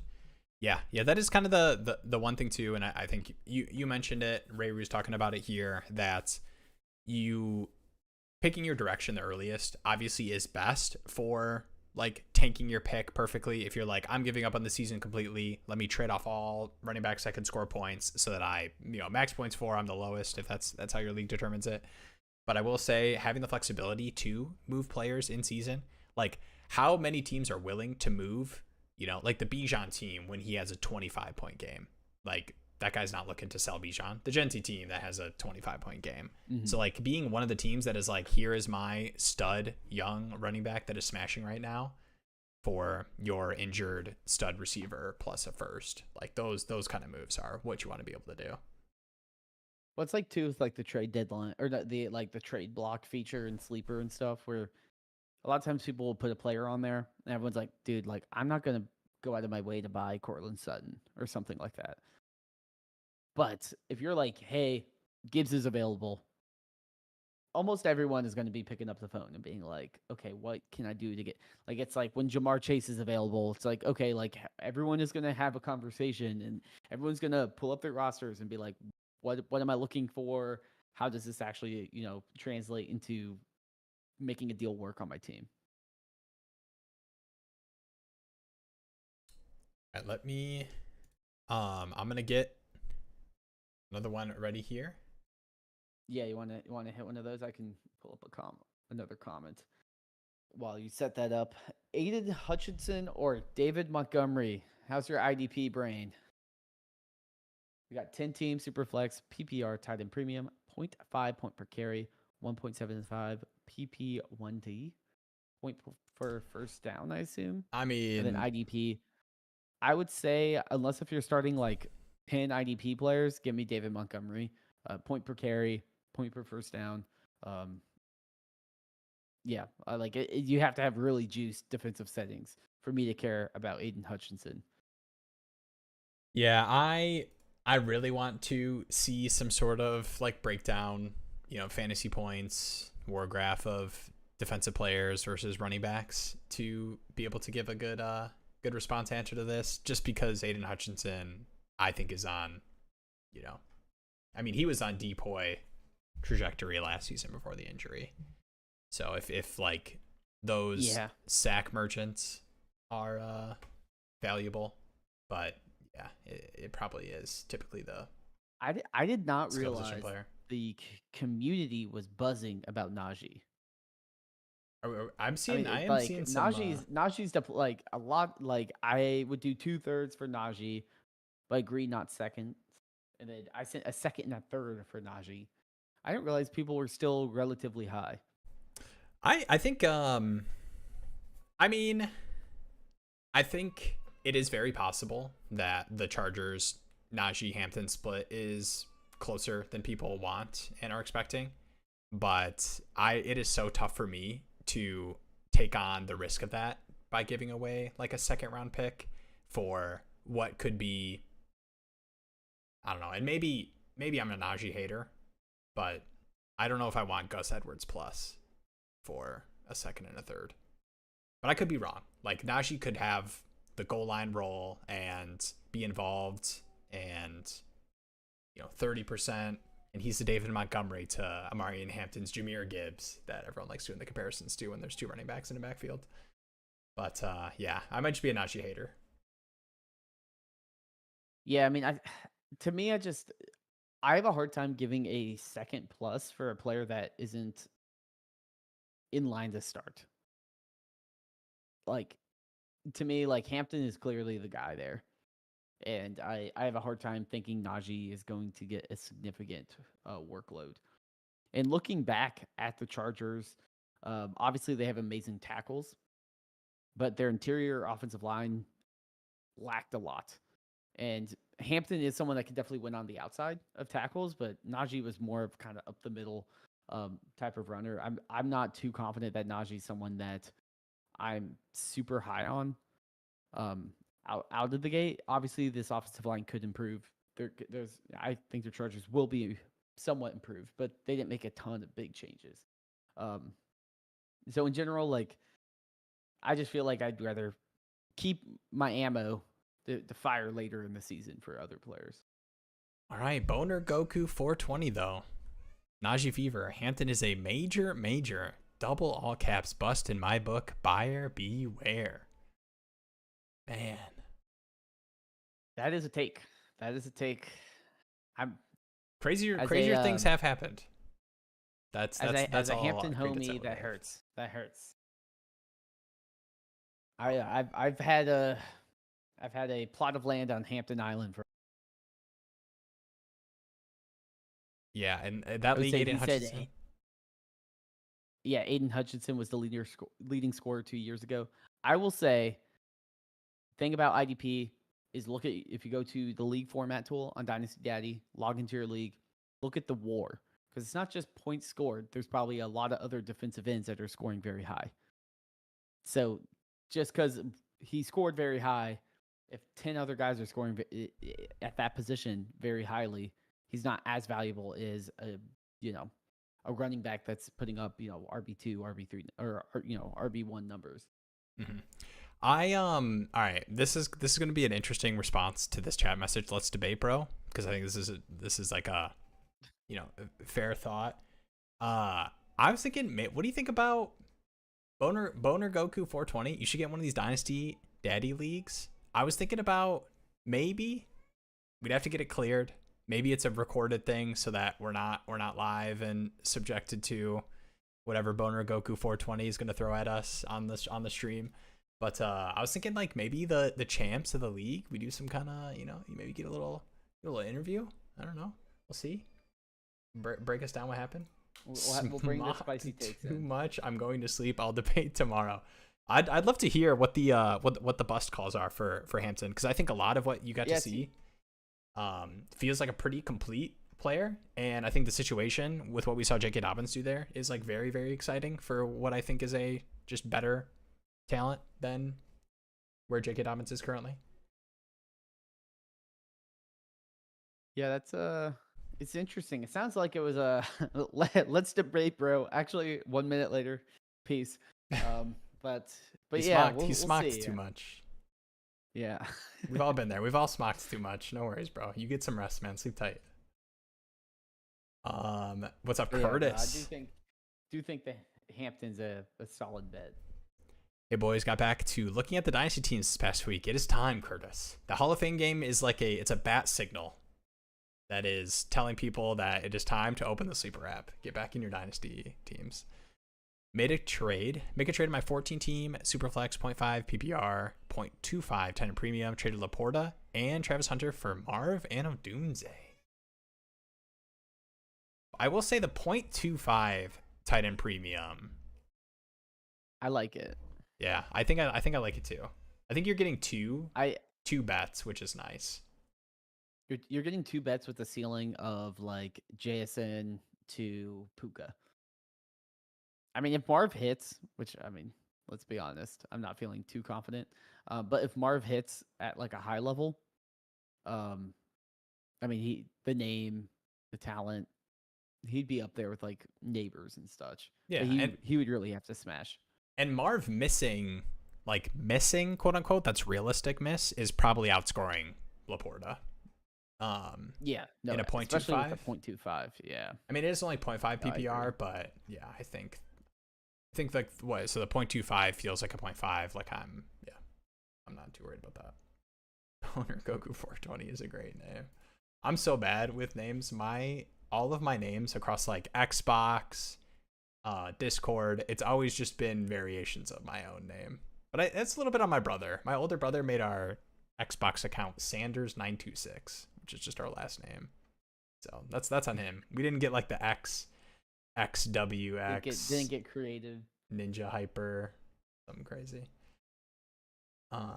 Put it in the Wu-Tang Clan name generator or whatever. What's up, Riley? 10-man Dynasty League just to start up. Chase for Puka. So I think this is a trade. So this is Chase for Puka T, 26 first, 20 and a second, 27 first and a second.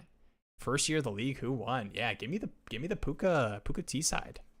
Oh, easy. It's a 10 man. I'm sure it is very shallow. We talk about consolidating, but like consolidating down to Puka and 3 firsts or 2 firsts and 2 seconds and T Higgins is that's yeah. free, I mean, if free you money. need to consolidate again, then you just take those first and just be like Justin Jefferson or neighbors or whoever. In a shallow league, would you trade Chase for Puka and 2 seconds? Chase for I wouldn't do Puka in a first. Probably need a first. Yeah, I would probably want a first. Like I need Puka in a first. I probably would consider. Yeah, but like 2 seconds in like a shallow league is not going to get me much.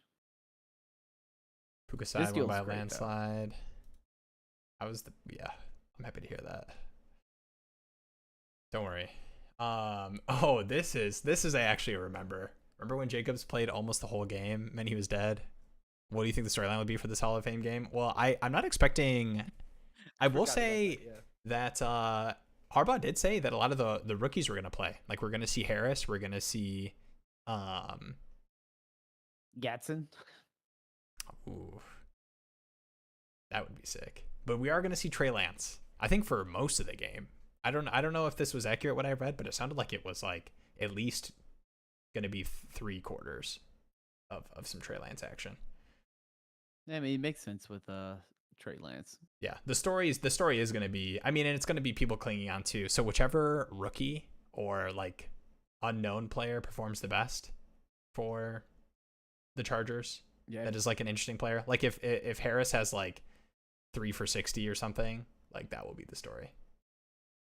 People pick up all the random Chargers on their waiver wire. Get ready to try to flip them for fourths.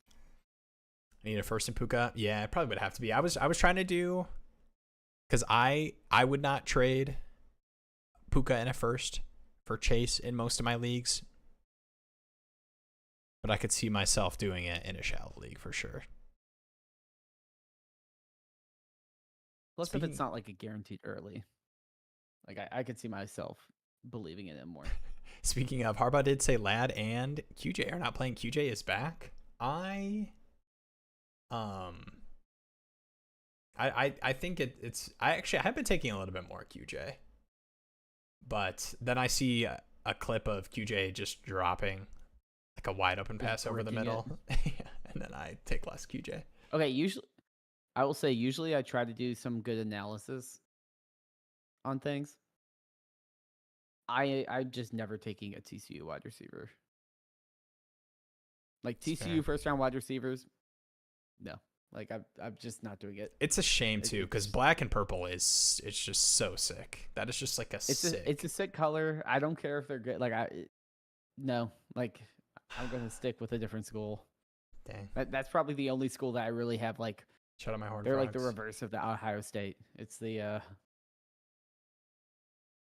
Ooh, this is interesting. Marv feels like a classic year 2 breakout that everyone has given up on, or at least for wide receiver 1 status. I agree. Odunze, on the other hand, feels like a falling knife. Ooh.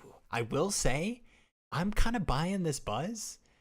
And I think it just makes sense early on in the offseason and training camp of like the Bears stuff. And Ben Johnson is kicking the first team off the field because they're taking too long for something. Luther Burden's getting kicked out of a drill for how he's lining up or something. I'm kind of buying that it's going to be, I think, a tough first half of the year for Caleb Williams and the Bears. I imagine there'll be growing pains, but I also feel like Ben Johnson's going to find a way to use Odunze to where we'll know if Odunze is good or not. Marv, I just don't know if I trust the Cardinals to put Marv in a situation where it's like their usage of him was just really weird last year. I don't know if they're going to really go back to the drawing board and try to scheme up ways to get him more involved. That's kind of my hesitation. Like, in a way, I feel like it's kind of a reverse of like, I kind of trust Ben Johnson to at least, if Odunze is good, we're going to see that. Yeah. Whereas I don't know if I trust the Cardinals to really put together Marv like in a good situation. But I hope I'm wrong. I hope both hit. I mean, Yeah. I have both. I have more Marv than the Odunze, unfortunately, but I'll say it every week. Don't forget about Besh. I'm worried. Yeah, I think there was somewhat of a positive report. Something positive was said about. It's like what now? Everything's Thornton coded now. Yeah, it'll be. There's a lot of. I mean, we've been fooled before on first team snap rates, and it's also pretty young in.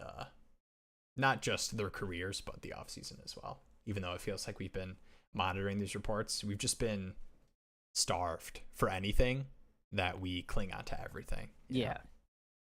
Mm-hmm. Wonder if there's any analysis on regime change for wide receivers. Colston is Ben's guy, but is Odunze, DJ's the vet, etc. Yeah, I will say it is kind of interesting that, immediately taking over, obviously you it sounds like they're planning on losing Keenan Allen just based off of where that situation is right now. But for the first two picks to be a tight end and then a pretty dynamic college receiver in the second, I would not classify as bullish for Moore or Odunze, but I don't necessarily think that is like a death sentence or anything. No, I mean I like Burden. I think the biggest losers are probably honestly like a DJ Moore. Like, I know there's like issues with him kind of buying in last year. We'll have to see. I think to me it's hard to separate Odunze and Marv. Like, to me, I was just like, they're kind of the same situation. Whereas like high draft capital guys kind of underperformed a little bit, had kind of rotten situations. We hope it gets better.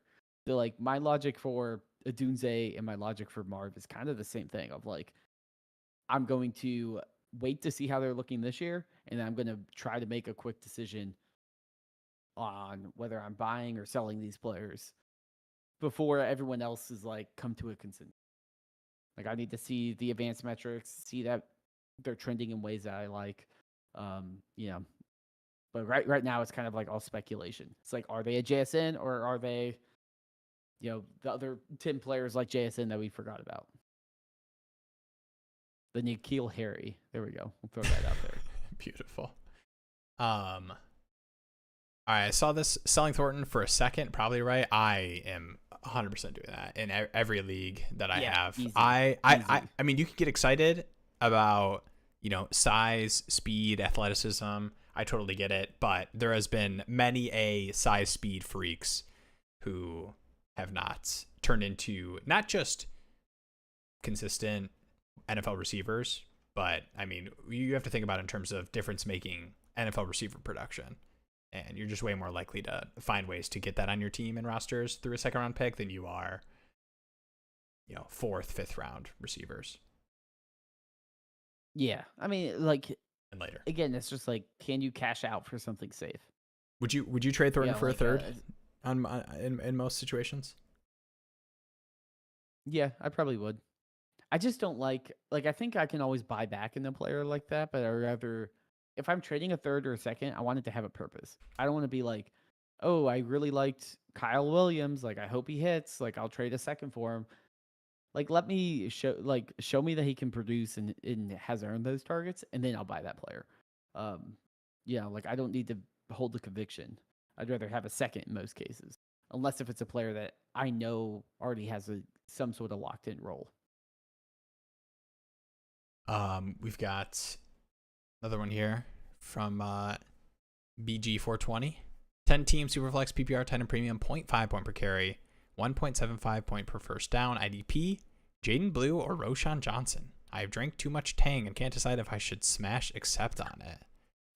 I will say it is very hard for me. Like I am not big on Roshan, so for me, I'm probably just taking the mystery box versus like what I've already seen in most cases. And I think Blue is in a pretty interesting situation. I think the like true answer is probably neither of these guys end up mattering. Yeah, it's a 10 I'm team. definitely going Blue. Blue has an easier path to actually earn targets or earn opportunities. We haven't seen them. Realistically, they probably don't. Both of them probably don't matter. But yeah, I'd still rather take a mystery box than the guy that I forgot existed like halfway through the season last year.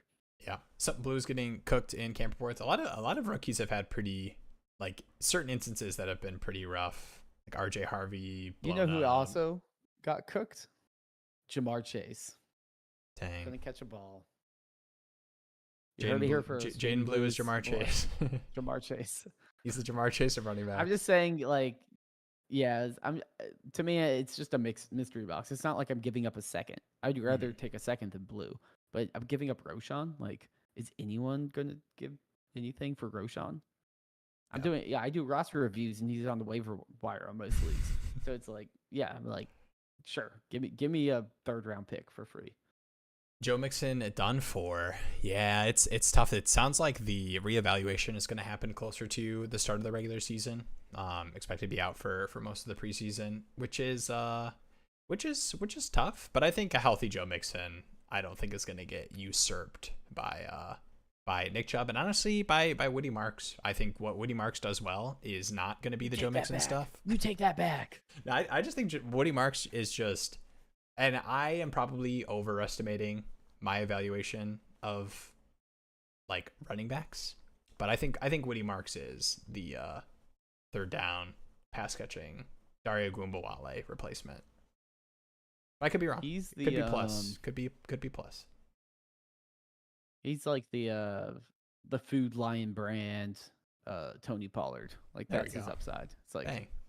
You're like he can complement the guy, but I don't think he would be the sole guy. Mm-hmm. So I don't even think it's bad. Like as long as he's a 2, he could still have some sort of upside. Mm-hmm.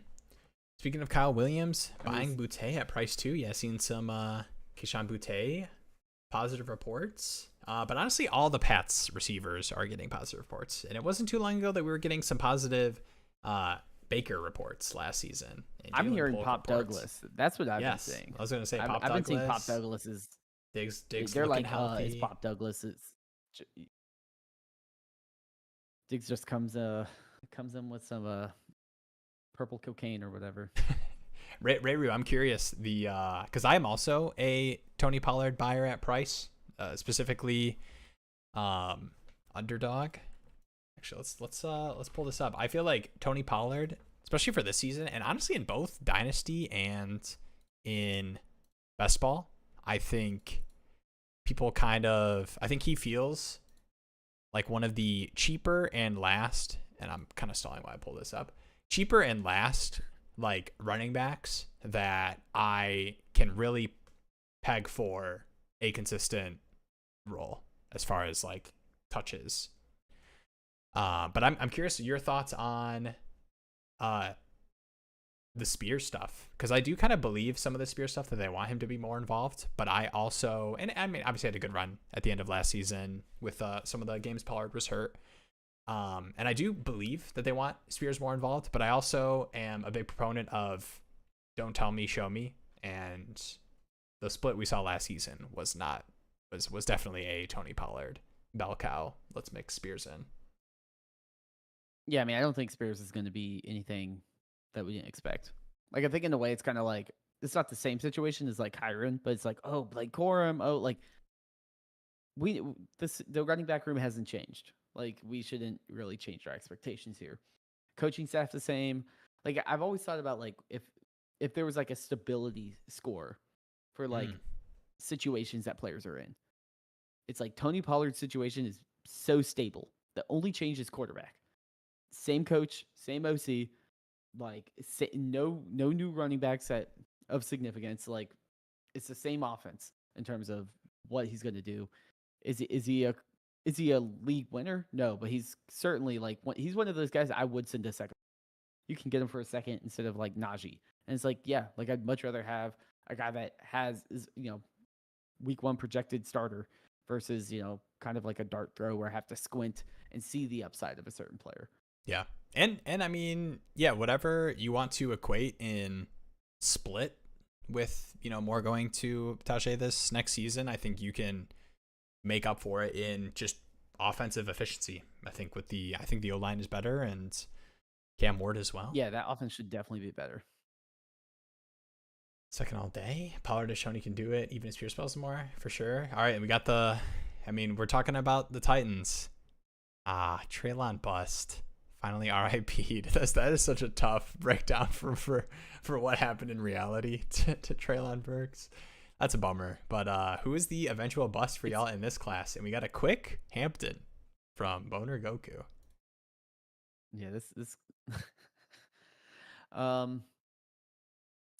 let's set some parameters. Yeah, because I think pick, right? You can't be like, oh yeah, like Woody Marks is going to be a bust. Can we do second round? And top 40 is like early second round.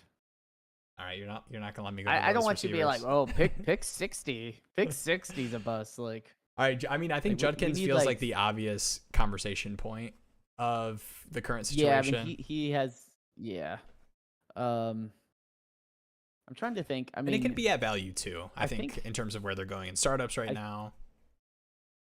I think Tet low-key has probably a lower floor than a lot of the other players going in his range. I think his ceiling is also higher. Yeah. But to me, because Burks had a pretty high ceiling, but he never was able to reach that ceiling.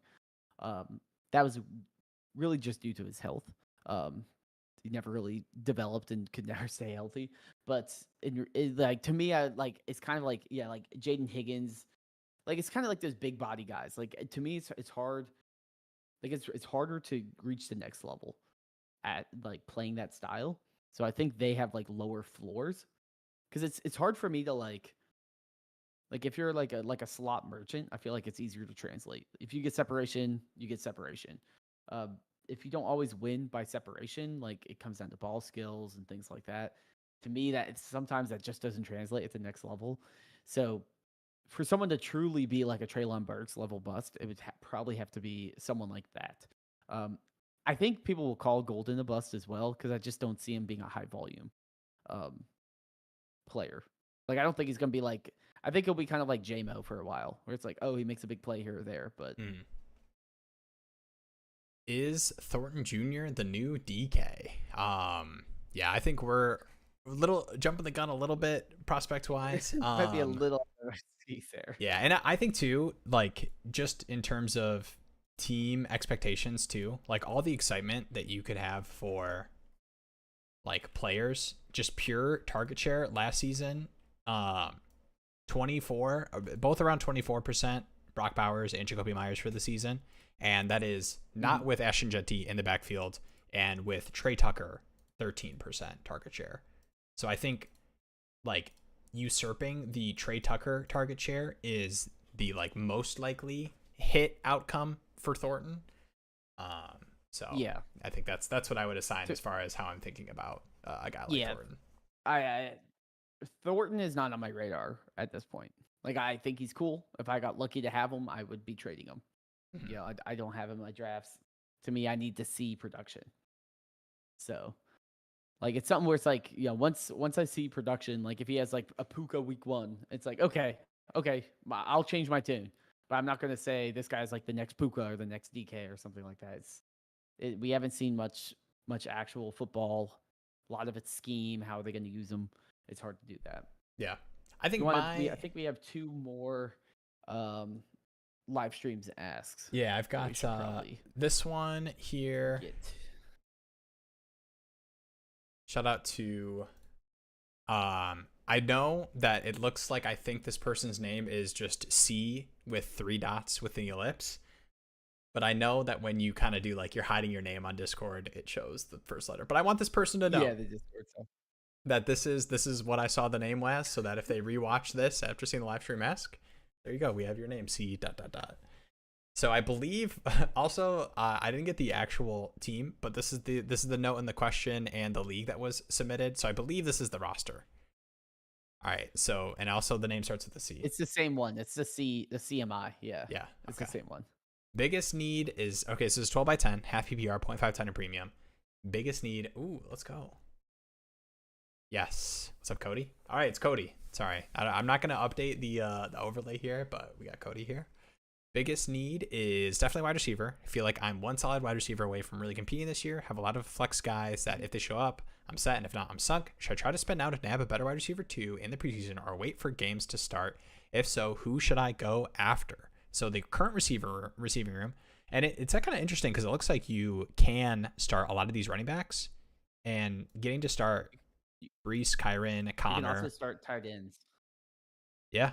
It's double PPR. 0.5 half PPR. Half PPR, half tight end premium. And the half tight end premium, I mean, in terms of in relation to the rest of the scoring when it's 0.5 PPR versus the half PPR 0.25 that we were talking about in that last deal with Laporta, it does matter.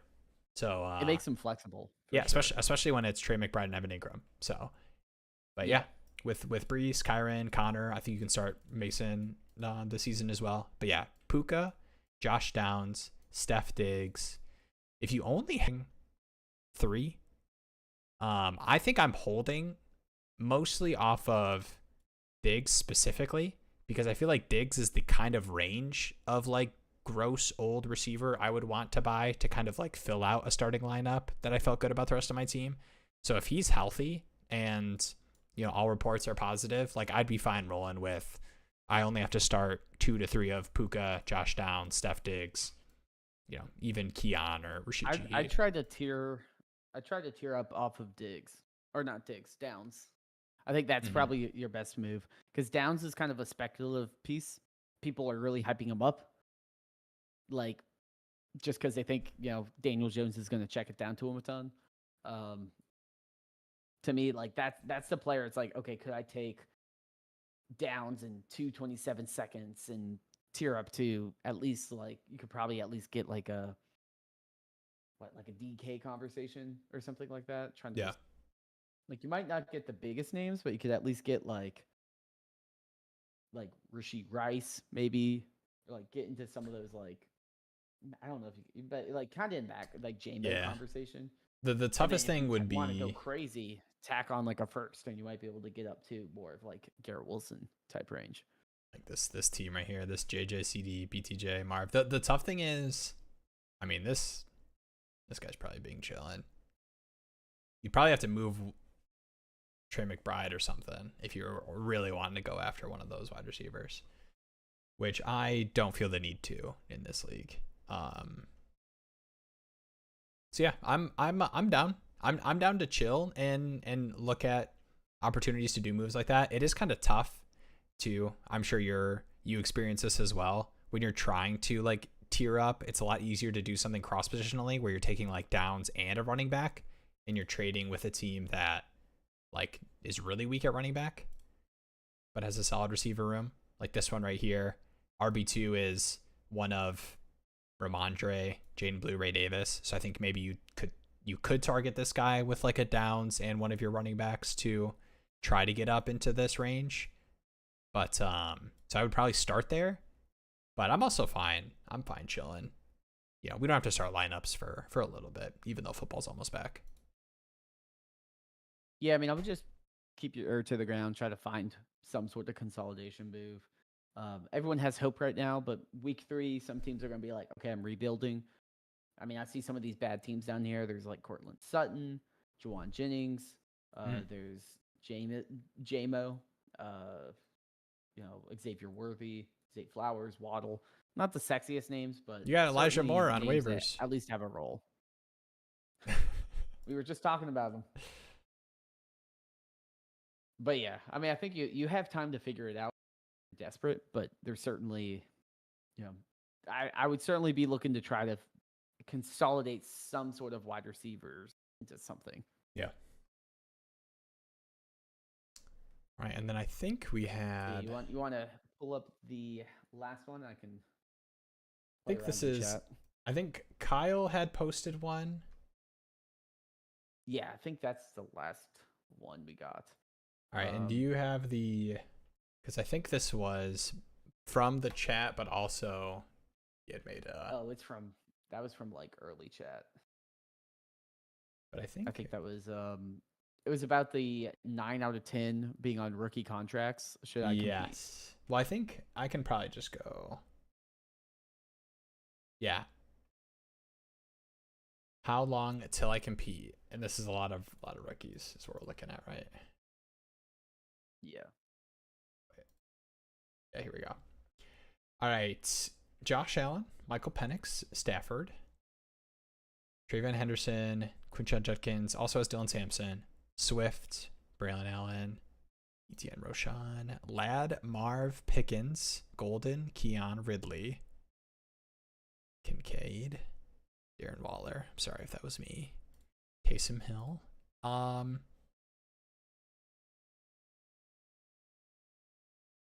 It's pretty how is this is start 10? Start 10. Currently 4th overall value, 10th in starter value. Yeah, I mean, I to me, my gut is like it's a 10 team start 10, so it's still rather shallow. So like a Josh Allen basically puts you in a situation where you can say, I'm probably going to win now to an extent. Or I can at least turn it around pretty quickly. It's hard to really look at your team and be like, okay, like I don't want to move my first round picks or anything. Yeah, you do have two firsts and 2 seconds. So I think if you were trying to like find a way to acquire, especially with like Quinshon, Sampson, you just have Travion and Swift. Like if you wanted to buy one gross running back with, I probably would want to see if I could use my seconds to do that versus one of these firsts. Yeah, like I was thinking, like, could you take like a Matthew Golden and like just buy like a Kamara or something? Like you have all these young guys that have some upside and some downside. You just kind of need like a locked in dude that's going to produce like RB1 numbers probably. And you can get those for pretty cheap, but you probably need one or two of those guys to actually turn this team from a team that has all this value but low starter value to a team that's actually high value and high. So I'd look at like Keon Coleman or like a Golden or someone like that where it's like, is this guy really going to actually start for me? Could you liquidate a Waller? Could you get like a third for him or something? Or use it to, flip into like a gross running back? Like, to me, it's like, how can I buy someone that doesn't really have a long-term window, but it's probably going to be like a solid wide receiver 2, RB1 type upside? Like a Pollard would be a good option. Yeah. If you don't have to move your seconds, that'd be awesome. But if you do, like, like it's okay to move 1 or 2. Frankly, I try to move my 27s before I touch my 26. Yeah.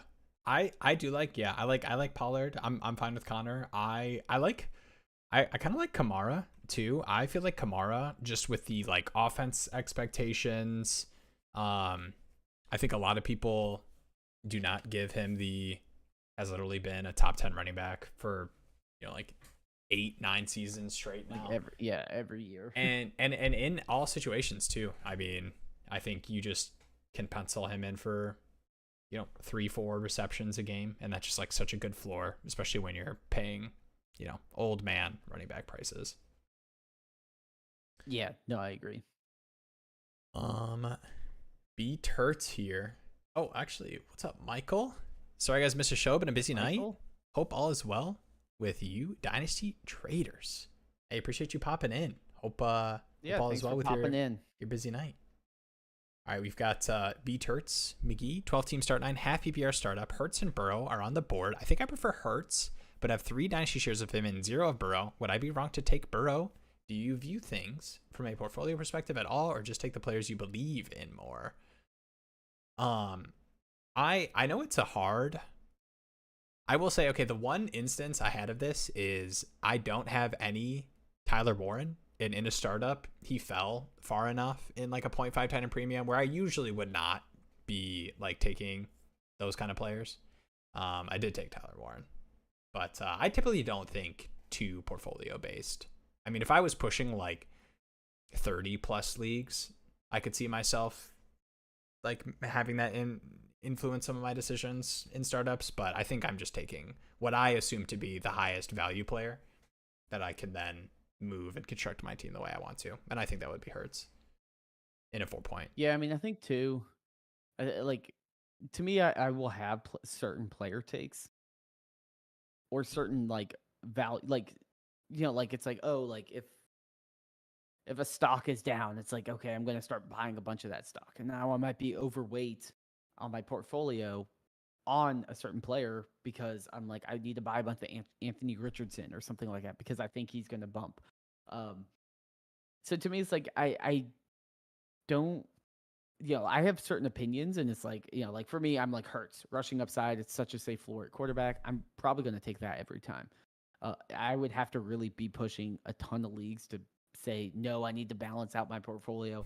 And I also kind of believe that an unbalanced portfolio in a way has higher upside because it's like, okay, if you have a perfectly balanced portfolio, say one player hits, cool. Now 10 teams are going up and 10 teams missed out on that opportunity. Whereas now if I'm overweight on certain players and they pop, it's like, great. Now 80% of my portfolio is up, and it's like way better to have, a bunch of NVIDIA than to be like, well, I perfectly invested in, S&P 500 ETFs. It's like, sure, you get good return either way, but when you play a game like fantasy football, it's, not necessarily about just making sure value goes up. It's about winning. So you really got to hit those high upsides. Yeah. All right, we got a deal has been finalized. Christopher's got Jalen Warren for Ben Sinnott and a 27-second. I'm going to throw up. His later comment cracks me up. I'm going to throw up. Christopher is grinding. Ben Sinnott in a second. Christopher is grinding the edges of just running backs that nobody wants. I love Christopher. Christopher is killing it. I love it. I mean, I love the second and Sinnott. I mean, to me, I like Warren. There's like 10, 15 other Warrens out there. Yeah. He ain't that you special. don't have to pay seconds for. In a second. Yeah, a second plus. I'm not a big Sinnott guy. I don't think that, like Ertz is still there. But a second for Warren is something I take in any league. So sure, I'll take the plus. Give me all the Warrens. Hey, I definitely there was a time where Will was probably buying Warren for I think I was more doing interesting player plus a thirds. But I mean there is shiny I'm gonna give credence, even though I'm taking the other side. There is a little bit of, I will say, shiny new toy syndrome with people and rookies. Would not surprise me at all if Warren's a little bit healthier this season than we saw at the end of last year. And all right, I'm not going to talk myself into Aaron Rodgers' offense bouncing back. I mean, I do think the Caleb Johnson hype is a little overhyped. Like I think Warren will still have a role. So like I don't think it's like a bad buy. Like I'd much rather have Warren than Najee. I think the Warren makes me feel a lot better about that. But still, it's something where I'm like, I can wait. I can send a second for, Alvin Kamara or James Conner, and I'm like, I know they're gonna crush. It's like I can wait on some of these kind of speculative running backs because I know, cool, Warren hits. It's not like Warren's worth a first. Like he's still worth a second. So it's just like the risk of me buying early is like not really worth it. Because like I could send a second. Like last year, I sent a second for 2 seconds for Deontay Johnson after crushing on the Panthers because I needed a wide receiver, and then he just fell off the face of the earth. But it's like, okay, well, I still bought in when he was getting 16 targets a game, and I'd rather have seconds to be able to do that. All right, I have the Warren screen up too late here, but here it is. But we've got a super flex. Got to show off the plug-in. I just like clicking it. All right, it gets me excited. The super It's flex, cool. yeah, it is sweet. 12 by 11 PPR third round reversal. 3 point for, okay, so this is like 100 to 199 rushing receiving game, 300 400 passing bonuses. I took Burrow at 5 and trying to decide to go wide receiver at 20, 3 wide receiver or A chain / Henry. Yeah, let me know the wide receivers that are on that range. I'd be curious to see. I think I am a little bit more likely to lean wide receiver in startups.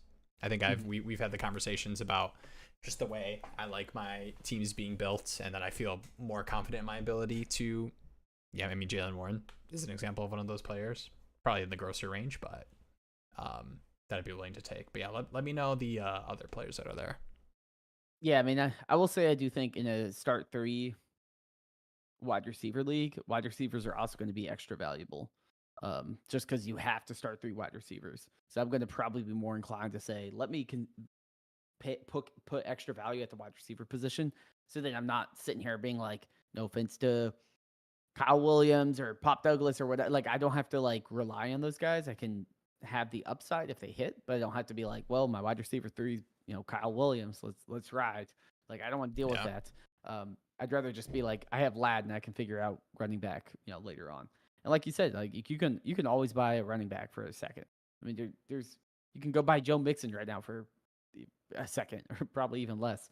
So to me, it's like I'd much rather just take the insulated piece and also kind of lean into the format I have. All right, I think we need to have a quick intervention here. I'm feeling hot right now. Noah Gray and the 2028 first are being dangled for my next warrant. This is, Christopher, I need you to put the phone or device, whatever device is being used to send out trade offers for Jalen Warren. I just need you to put it down. Just take a deep breath. And go back, rewind the stream to where I pulled up the Jalen Warren graphic and just take a peek at those fantasy points. Jalen Warren graphic again, yeah. I want you to envision. You're paying a 28 first. I don't think I could get, if Caleb Johnson disappeared off the face of the earth tomorrow, I don't think I'm getting a 28 first for my Jalen Warren. I will say, he can't be alone. I promise you he can be. It's like the scene from Always Sunny where it's Dee and Dennis hanging out and they're like, oh, Charlie's coming over, and it's like, I don't give a shit. And it's like, oh, I don't either. Like it's like, oh well, Gene T's not alone anymore. We got Warren. It's like I don't care about Warren. Like I save the first. Yes. You can send Noah Gray, but save the first. I would not do this, but I would much rather you go to the league chat and just type in willing to trade my 28 first for a running back. Send me offers. Yeah, like you will get that. You're gonna get more than Warren. You will get more than Warren, I promise you. Send it for Christian McCaffrey. I mean, like at least get something. Yeah. There was some discourse about third round. Put the phone down. Yeah. I know. I just need to just an intervention now. Replay that clip if you're thinking about sending that offer.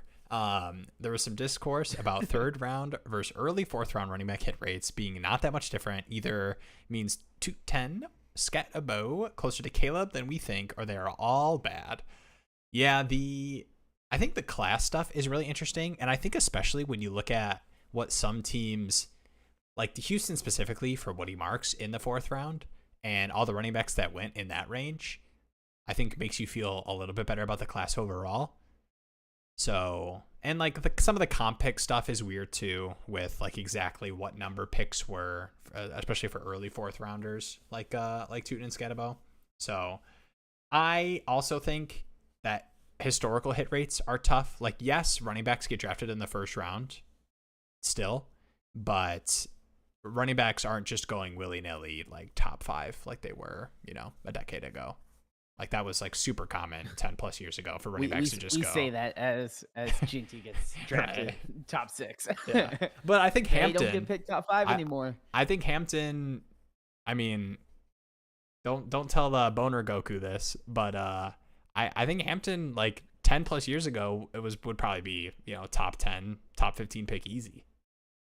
Like the next team that needed a running back, the Bears would have taken him at 10 if it was 10 plus years ago Bears. Yeah, I mean, and I will say I agree. I agree with this. I know, late round QB JJ Zacharyson, he had a pod talking about this earlier in the offseason as well. But basically, like, I don't think they're all bad. We don't usually get this many 3rd and 4th round running backs, but I also agree the gap between Caleb and Tootin, for example, is not as big as people think. Like if you look at mock drafts and stuff, like rookie drafts, it's literally a full round, and it's like that's crazy. It's crazy to me that Tootin goes like a whole round like Caleb Johnson sometimes. So to me, they're somewhat similar bets. Obviously, Caleb Johnson got steamed up. He got better draft capital, and he got in a better spot. But I mean, we're talking 15 picks or something. So to me, yeah, I think it's a good way about thinking about it. But again, if you look at 3rd and 4th round running backs, we usually don't get any. And we knew this is also kind of like a war conversation of just in general. If you have a draft class with all these good running backs, you're going to kick running backs further in the draft because you're like, well, if I miss one, there's still 6 others. So even if all these running backs are higher caliber than last year, they can get pushed to the 3rd and 4th because there's so many of them that they don't feel like the scarcity is going to rise up, push it up. Whereas last year, you had Jonathan Brooks going in the 2nd. He didn't even have a knee. So, like, the scarcity can really impact things. Yeah. Now, are you at the point where you would send a 2nd for Samson right now? No, I wouldn't do that. I get it. I do get it. And I did like Samson, the prospect. So I do kind of get some of the feeling and buzz of like take the job and never give it back type of thing. But I think that I just feel more confident in my ability to use seconds in different ways than buying players like Samson. Yeah, like to me, it's like there's no need. Like if I'm going to buy any player, it's probably going to be Jerome Ford on that team. Like that, he's probably going to be the guy getting a decent amount of, and he's probably pretty cheap. But I will say, if you're on the Underdog streams Thursday night, another little plug here, I am definitely more pro Samson than Ford, just for those contests specifically, just because the players, like you want them to be hitting in the money weeks, like to win your pod. I'm not sending a 2nd for Ford. Just let the record show. I'm just saying if I want a week piece of the cake, week 1, Jeremy's setting his roster. Your expectation right now would be that Jerome Ford would outscore Dylan Sampson. Yeah, I mean he was decent. I mean he's going to be like a dude that just gets 10 points probably, like 6 to 10 points every week, and no one remembers him. This is not real. I refuse to believe this is real, Christopher. Yeah, Christopher, we're gonna do screenshots in the Discord. There's no way you're out here blasting 2028 first for Jaden Blue. Screenshot. The only thing coming out about him is negative. Screenshot in the Discord, and then a phone number of one of your loved ones that we can get in contact with to make sure everything is okay.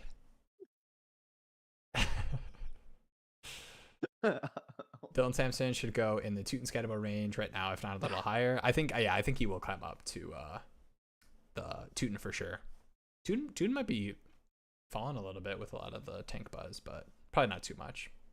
Too exciting. I'm not really prospect concerned. situation. Like I mean, he killed it in the combine. I'm not too concerned. Again, like I'll be more concerned. I mean, running back 2 is not like, even if the running back doesn't touch the field, I'm not too concerned. Like injuries happen. ETN is how many healthy seasons has ETN played? Like, I think the backs in the 4 to 6 rounds allow you to hammer wide receiver and start 3 wide receiver leagues. I think that my shift of this sentence would be the quarterbacks in the 4th and 5th rounds. Let me feel more confident in starting and hammering wide receivers early. And I think the running backs, I and I'm definitely a grosser running back guy. I am totally okay in a startup, and I've gotten pretty lucky. I think in like I got Chase Brown at the 612 in a startup, like Kamara and Connor in the same league pretty late.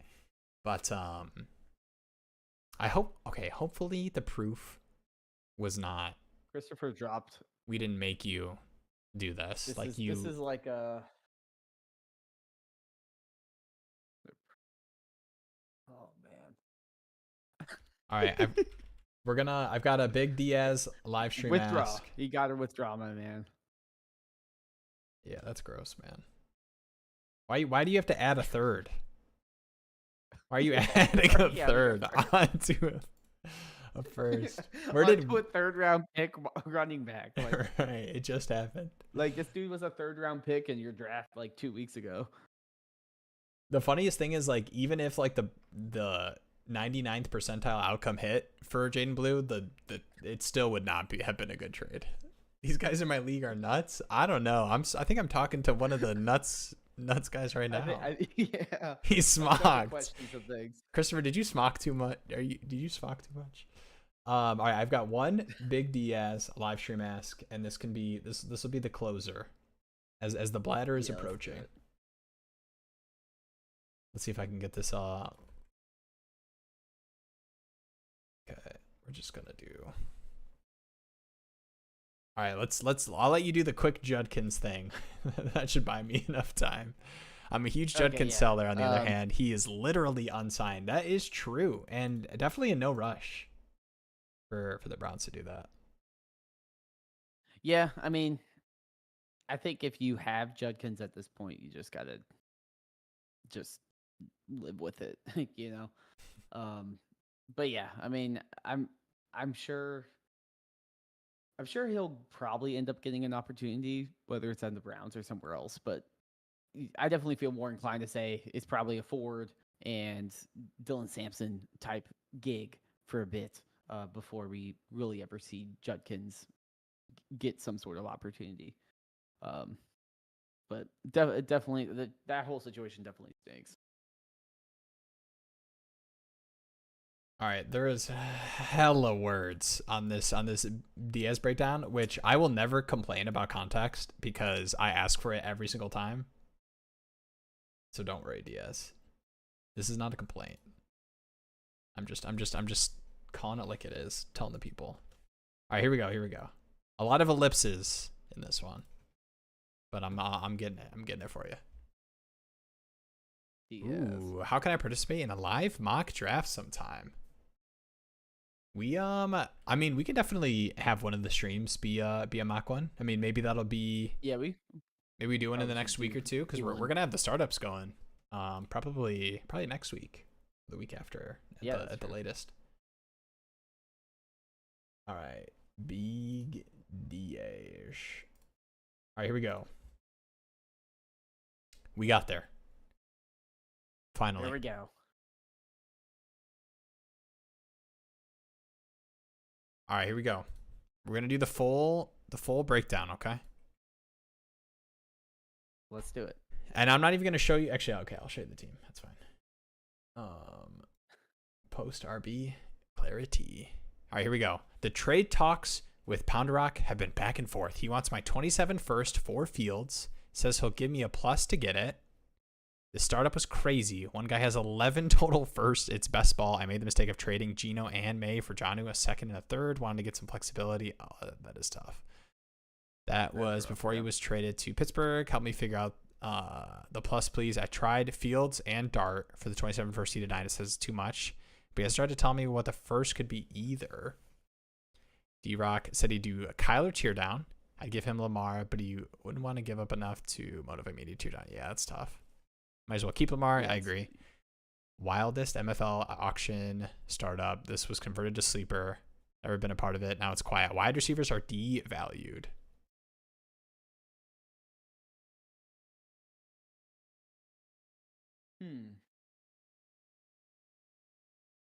It's a small PPC. 0.15. 14 team start 11.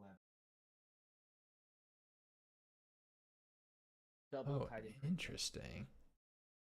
Are these are longer range reception bonuses, 0.5 for a 20 to 29 yard reception, 1 for a 30 to 39.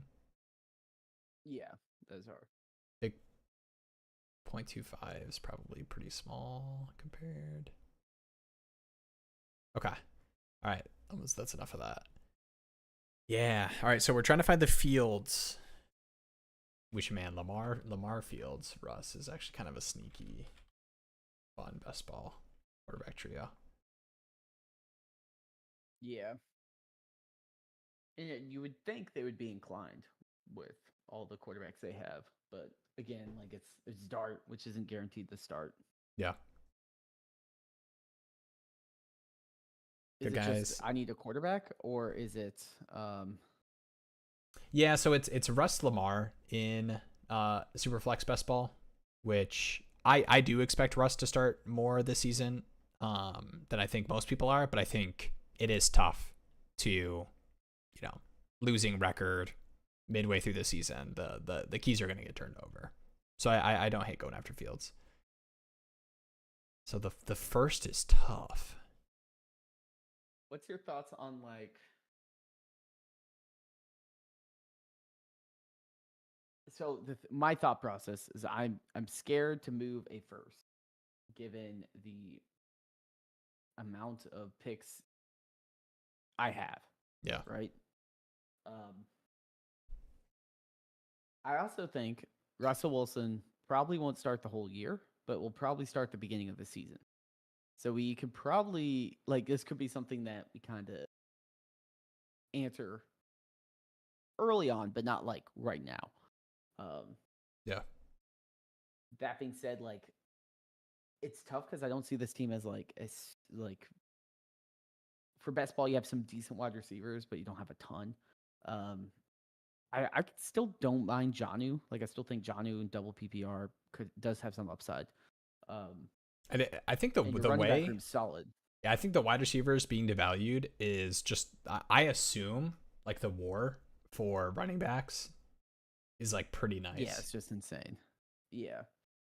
I think honestly, I low key may say, okay, I can't get Fields. Maybe I try to get Anthony Richardson for cheap. I mean, we can even just do because Anthony Richardson is on the team with Kyler Murray. So they're oh, I can just sell a QB3, sure. But if Anthony Richardson does hit, he probably will have serious best ball upside of just smashing. This is the same guy that was looking to do a Kyler tear down, so they're trading up to get Lamar. But yeah, I also would not want to do that. Yeah, I if I want to buy anyone, it'd be can I do a third plus I don't know, Javonte Williams or something, and be I turn Javonte Williams into Anthony Richardson, and what do I need to add on top of that? Because to me, I'm I can probably survive with patching together some gross looking guys, but not have to pay up, because it sounds like the tear down from Lamar is probably not going to happen, and me having to give up a first when I basically am saying, hey, I don't think this team has a rudder right now. Let me not have a pick until 2028. That's a tough bet. So for me, I'm can I get someone that also has some spotty rushing upside of an Anthony Richardson? If he does have that job, he's probably going to, break into my lineups and put up weeks that are going to be impactful. Yeah. So I'd probably be looking at that. He also has a big chance of value jumping significantly if things go his way. Otherwise, I'd look for some just cheap options of can I pick up? The hard part's a lot of these teams only have 3 quarterbacks, so it's they're probably not going to be oh, let me move my Daniel. That's why I was this one team has 4. Do you think, and this is kind of a little bit more of just a team that you're assuming is fine with the rebuild year, just based off of what I'm looking at right now in this roster. But I mean, how much weight do you think? I'm curious about the tight end market in this league. Because I'm wondering, I wouldn't want you to move off of Trey McBride, but is there any way that you could finagle some sort of Terrence Ferguson? I guess they probably don't want Russ, even though they're a dart team, if they're not competing. I think in the double tight end premium, like McBride's probably going to be killer. Yeah. Because like you know like very few tight ends are just going to constantly smash your lineup like that. I do like Terrence Ferguson a lot. I'm just trying to find a way to not give up a first to get Fields, but I'd be more inclined to either tear down off Lamar. I assume a lot of people would be open to tearing down off of Lamar if you could pick up like 2 quarterbacks that are solid or something like that, or like a bunch of picks with it. Yeah. And then use some of those picks to round out your running back or your QB room, or just say, hey, I'm gonna live in the uncomfortable and move like Javonte plus something and try to get like Anthony Richardson and just say, hey, I'm gonna bet that Anthony Richardson hits. If he does, I'm gonna be a serious team. If he doesn't, then I can just say, well, maybe I start positioning myself towards a rebuild, or at least trying to compete somewhat since I don't have a first this year, but at least I have my first next year, so I can just survive as long as I can this year and then, kind of flip it next year.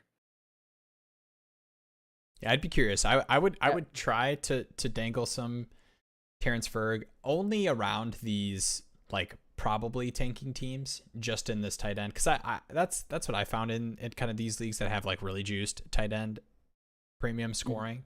That a lot of times the Terrence Ferguson types carry a lot of a weight in trades for teams that are not contending. How about live callers during the roster talk? Ooh, that's a fun idea. Yeah, it'd be fun. It'd be fun to find a way to do like these like startups, and I mean maybe there's we'll see. I'll go to the content dungeon and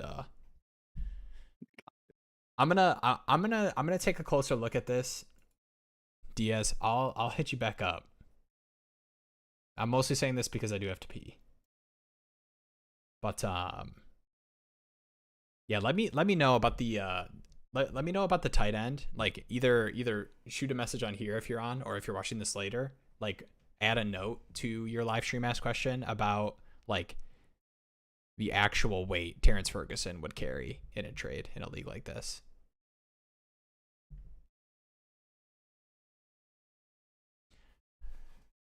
Discord would be easy to incorporate. Yeah, it's just you guys are crazy. You see the chat? This no, I think it would be Christopher cool. Talking Christopher off a ledge. Yeah, maybe we do need to get on there. 1-800. See something, say something. 1-800. Yeah. It'd be like a Mad Money. It'd be like Cash Cab. Call in and talk people off a cliff. Gosh, that's not where I was going. Yeah, and honestly, on top of that note, even while we're getting to like the closing time, songs playing, if you guys have like ideas or thoughts specifically with the leagues that we're going to be doing as far as like content goes, or stuff that you would like to see, like I'm sure what I'll do on like at the very least the Thursday night streams, like while my startups are going, the one that I'm in, if we end up doing it that way, like I'm sure I'll be showing those and talking through it. I'm sure we'll have some sort of video breaking down trades, that were made in our startups or something. But definitely, I think the plan is to have Discord channels for the league specifically that we can quick reference and pull up. And, it'll be cool to talk through leagues that are fully, this is like the community. Like this is a Dynasty Daddy league that we're talking about moves that have happened in. Yeah. This person made an awful trade that is also a part of our community. That'll be fun to get to do those breakdowns. What time do you run till again? Usually these ones go about 2.5 hours. 2 hours is probably the answer we should give. Yeah. That's definitely the answer we should give. Yeah. But yeah. And when the wives are listening, it is a 2-hour show max. Yes. But yeah, the Thursday nights are typically like an hour and a half. I usually do at least two drafts. I get it. Thanks for the help. Yeah, I know. I would love to like break down a full on trade and like give you something better than let me know like what value Terrence Ferguson carries in a trade. But I do kind of want to look at these teams more individually, just because I feel like that's the way you have to approach best ball, is helping somebody roster construct the way they want to. And that's tough to do. But we'll when will STP. But appreciate you all. Any closing words or remarks, Jeremy? Well, you got to see the new stream tool. Got some new production value added. But yeah, I mean, we got a lot of exciting things coming to the site. Been grinding on the mobile apps. For club members, you get early access to the Android version. iOS is coming. It just wants me to pull all my hair out. So we're still working on those things. The Dynasty Daddy official trade values will be going to an open beta in early August. So everyone will be able to play around with those trade values soon. So stay tuned to that. I'll definitely announce that as well. But yeah, I'm excited. I'm excited for the season. I got to start pumping up for season 4. I still got to put together a trailer of some kind, but we'll have to do some rollout and stuff. So if you see me on Reddit or anywhere like that, you got give me a little upvote. We gotta spread the word. But I appreciate everyone every single Tuesday being here talking trades. It's such a fun time. It's fun to see it grow as well. Definitely. And if you're not in there, definitely join the free Discord and sign up for the Daddy Leagues. We're going to be closing those probably end of this week, early next week. We'll get those leagues all set up. We'll get the big Diaz polls going so that he can get in his best ball league. And speaking of best ball, see you Thursday night, 9 p.m. Eastern time for the Bucky Irving episode, where I will be drafting best ball teams on Underdog and yapping to you guys. Good stuff. Like always, have a good one. Great content as always. Looking forward to the Daddy League. Me too. 5-player over roster team. Talk through trades. Yeah, definitely. There was a phone line for the show. I fear that would come out of my mouth. Maybe Clip Central for the worst. Okay. That is good to know. And I appreciate the honesty. I do appreciate the honesty. We'll save it for the after hours. The shorts. Once we start doing shorts, we'll have the after hours. Definitely. Awesome. Appreciate you all. Thank you all for hanging. See you Thursday. I'll see you in the Discord. I'll see you in the Daddy Startup Leagues. And then I'll see you Tuesday. Wait, real quick. I took Warren and Igbuka over Judkins in my rookie draft. Thoughts? Igbuka, 100% W. Good now. Yeah. And honestly, I get the Warren, depending on the tight end premium. Yeah. I probably would take the other running backs at this point pretty easily, other than Cam and Tootin. Yeah. No, I agree. Have a great night, gents. You too. Appreciate you all. See ya Thursday and see ya next week.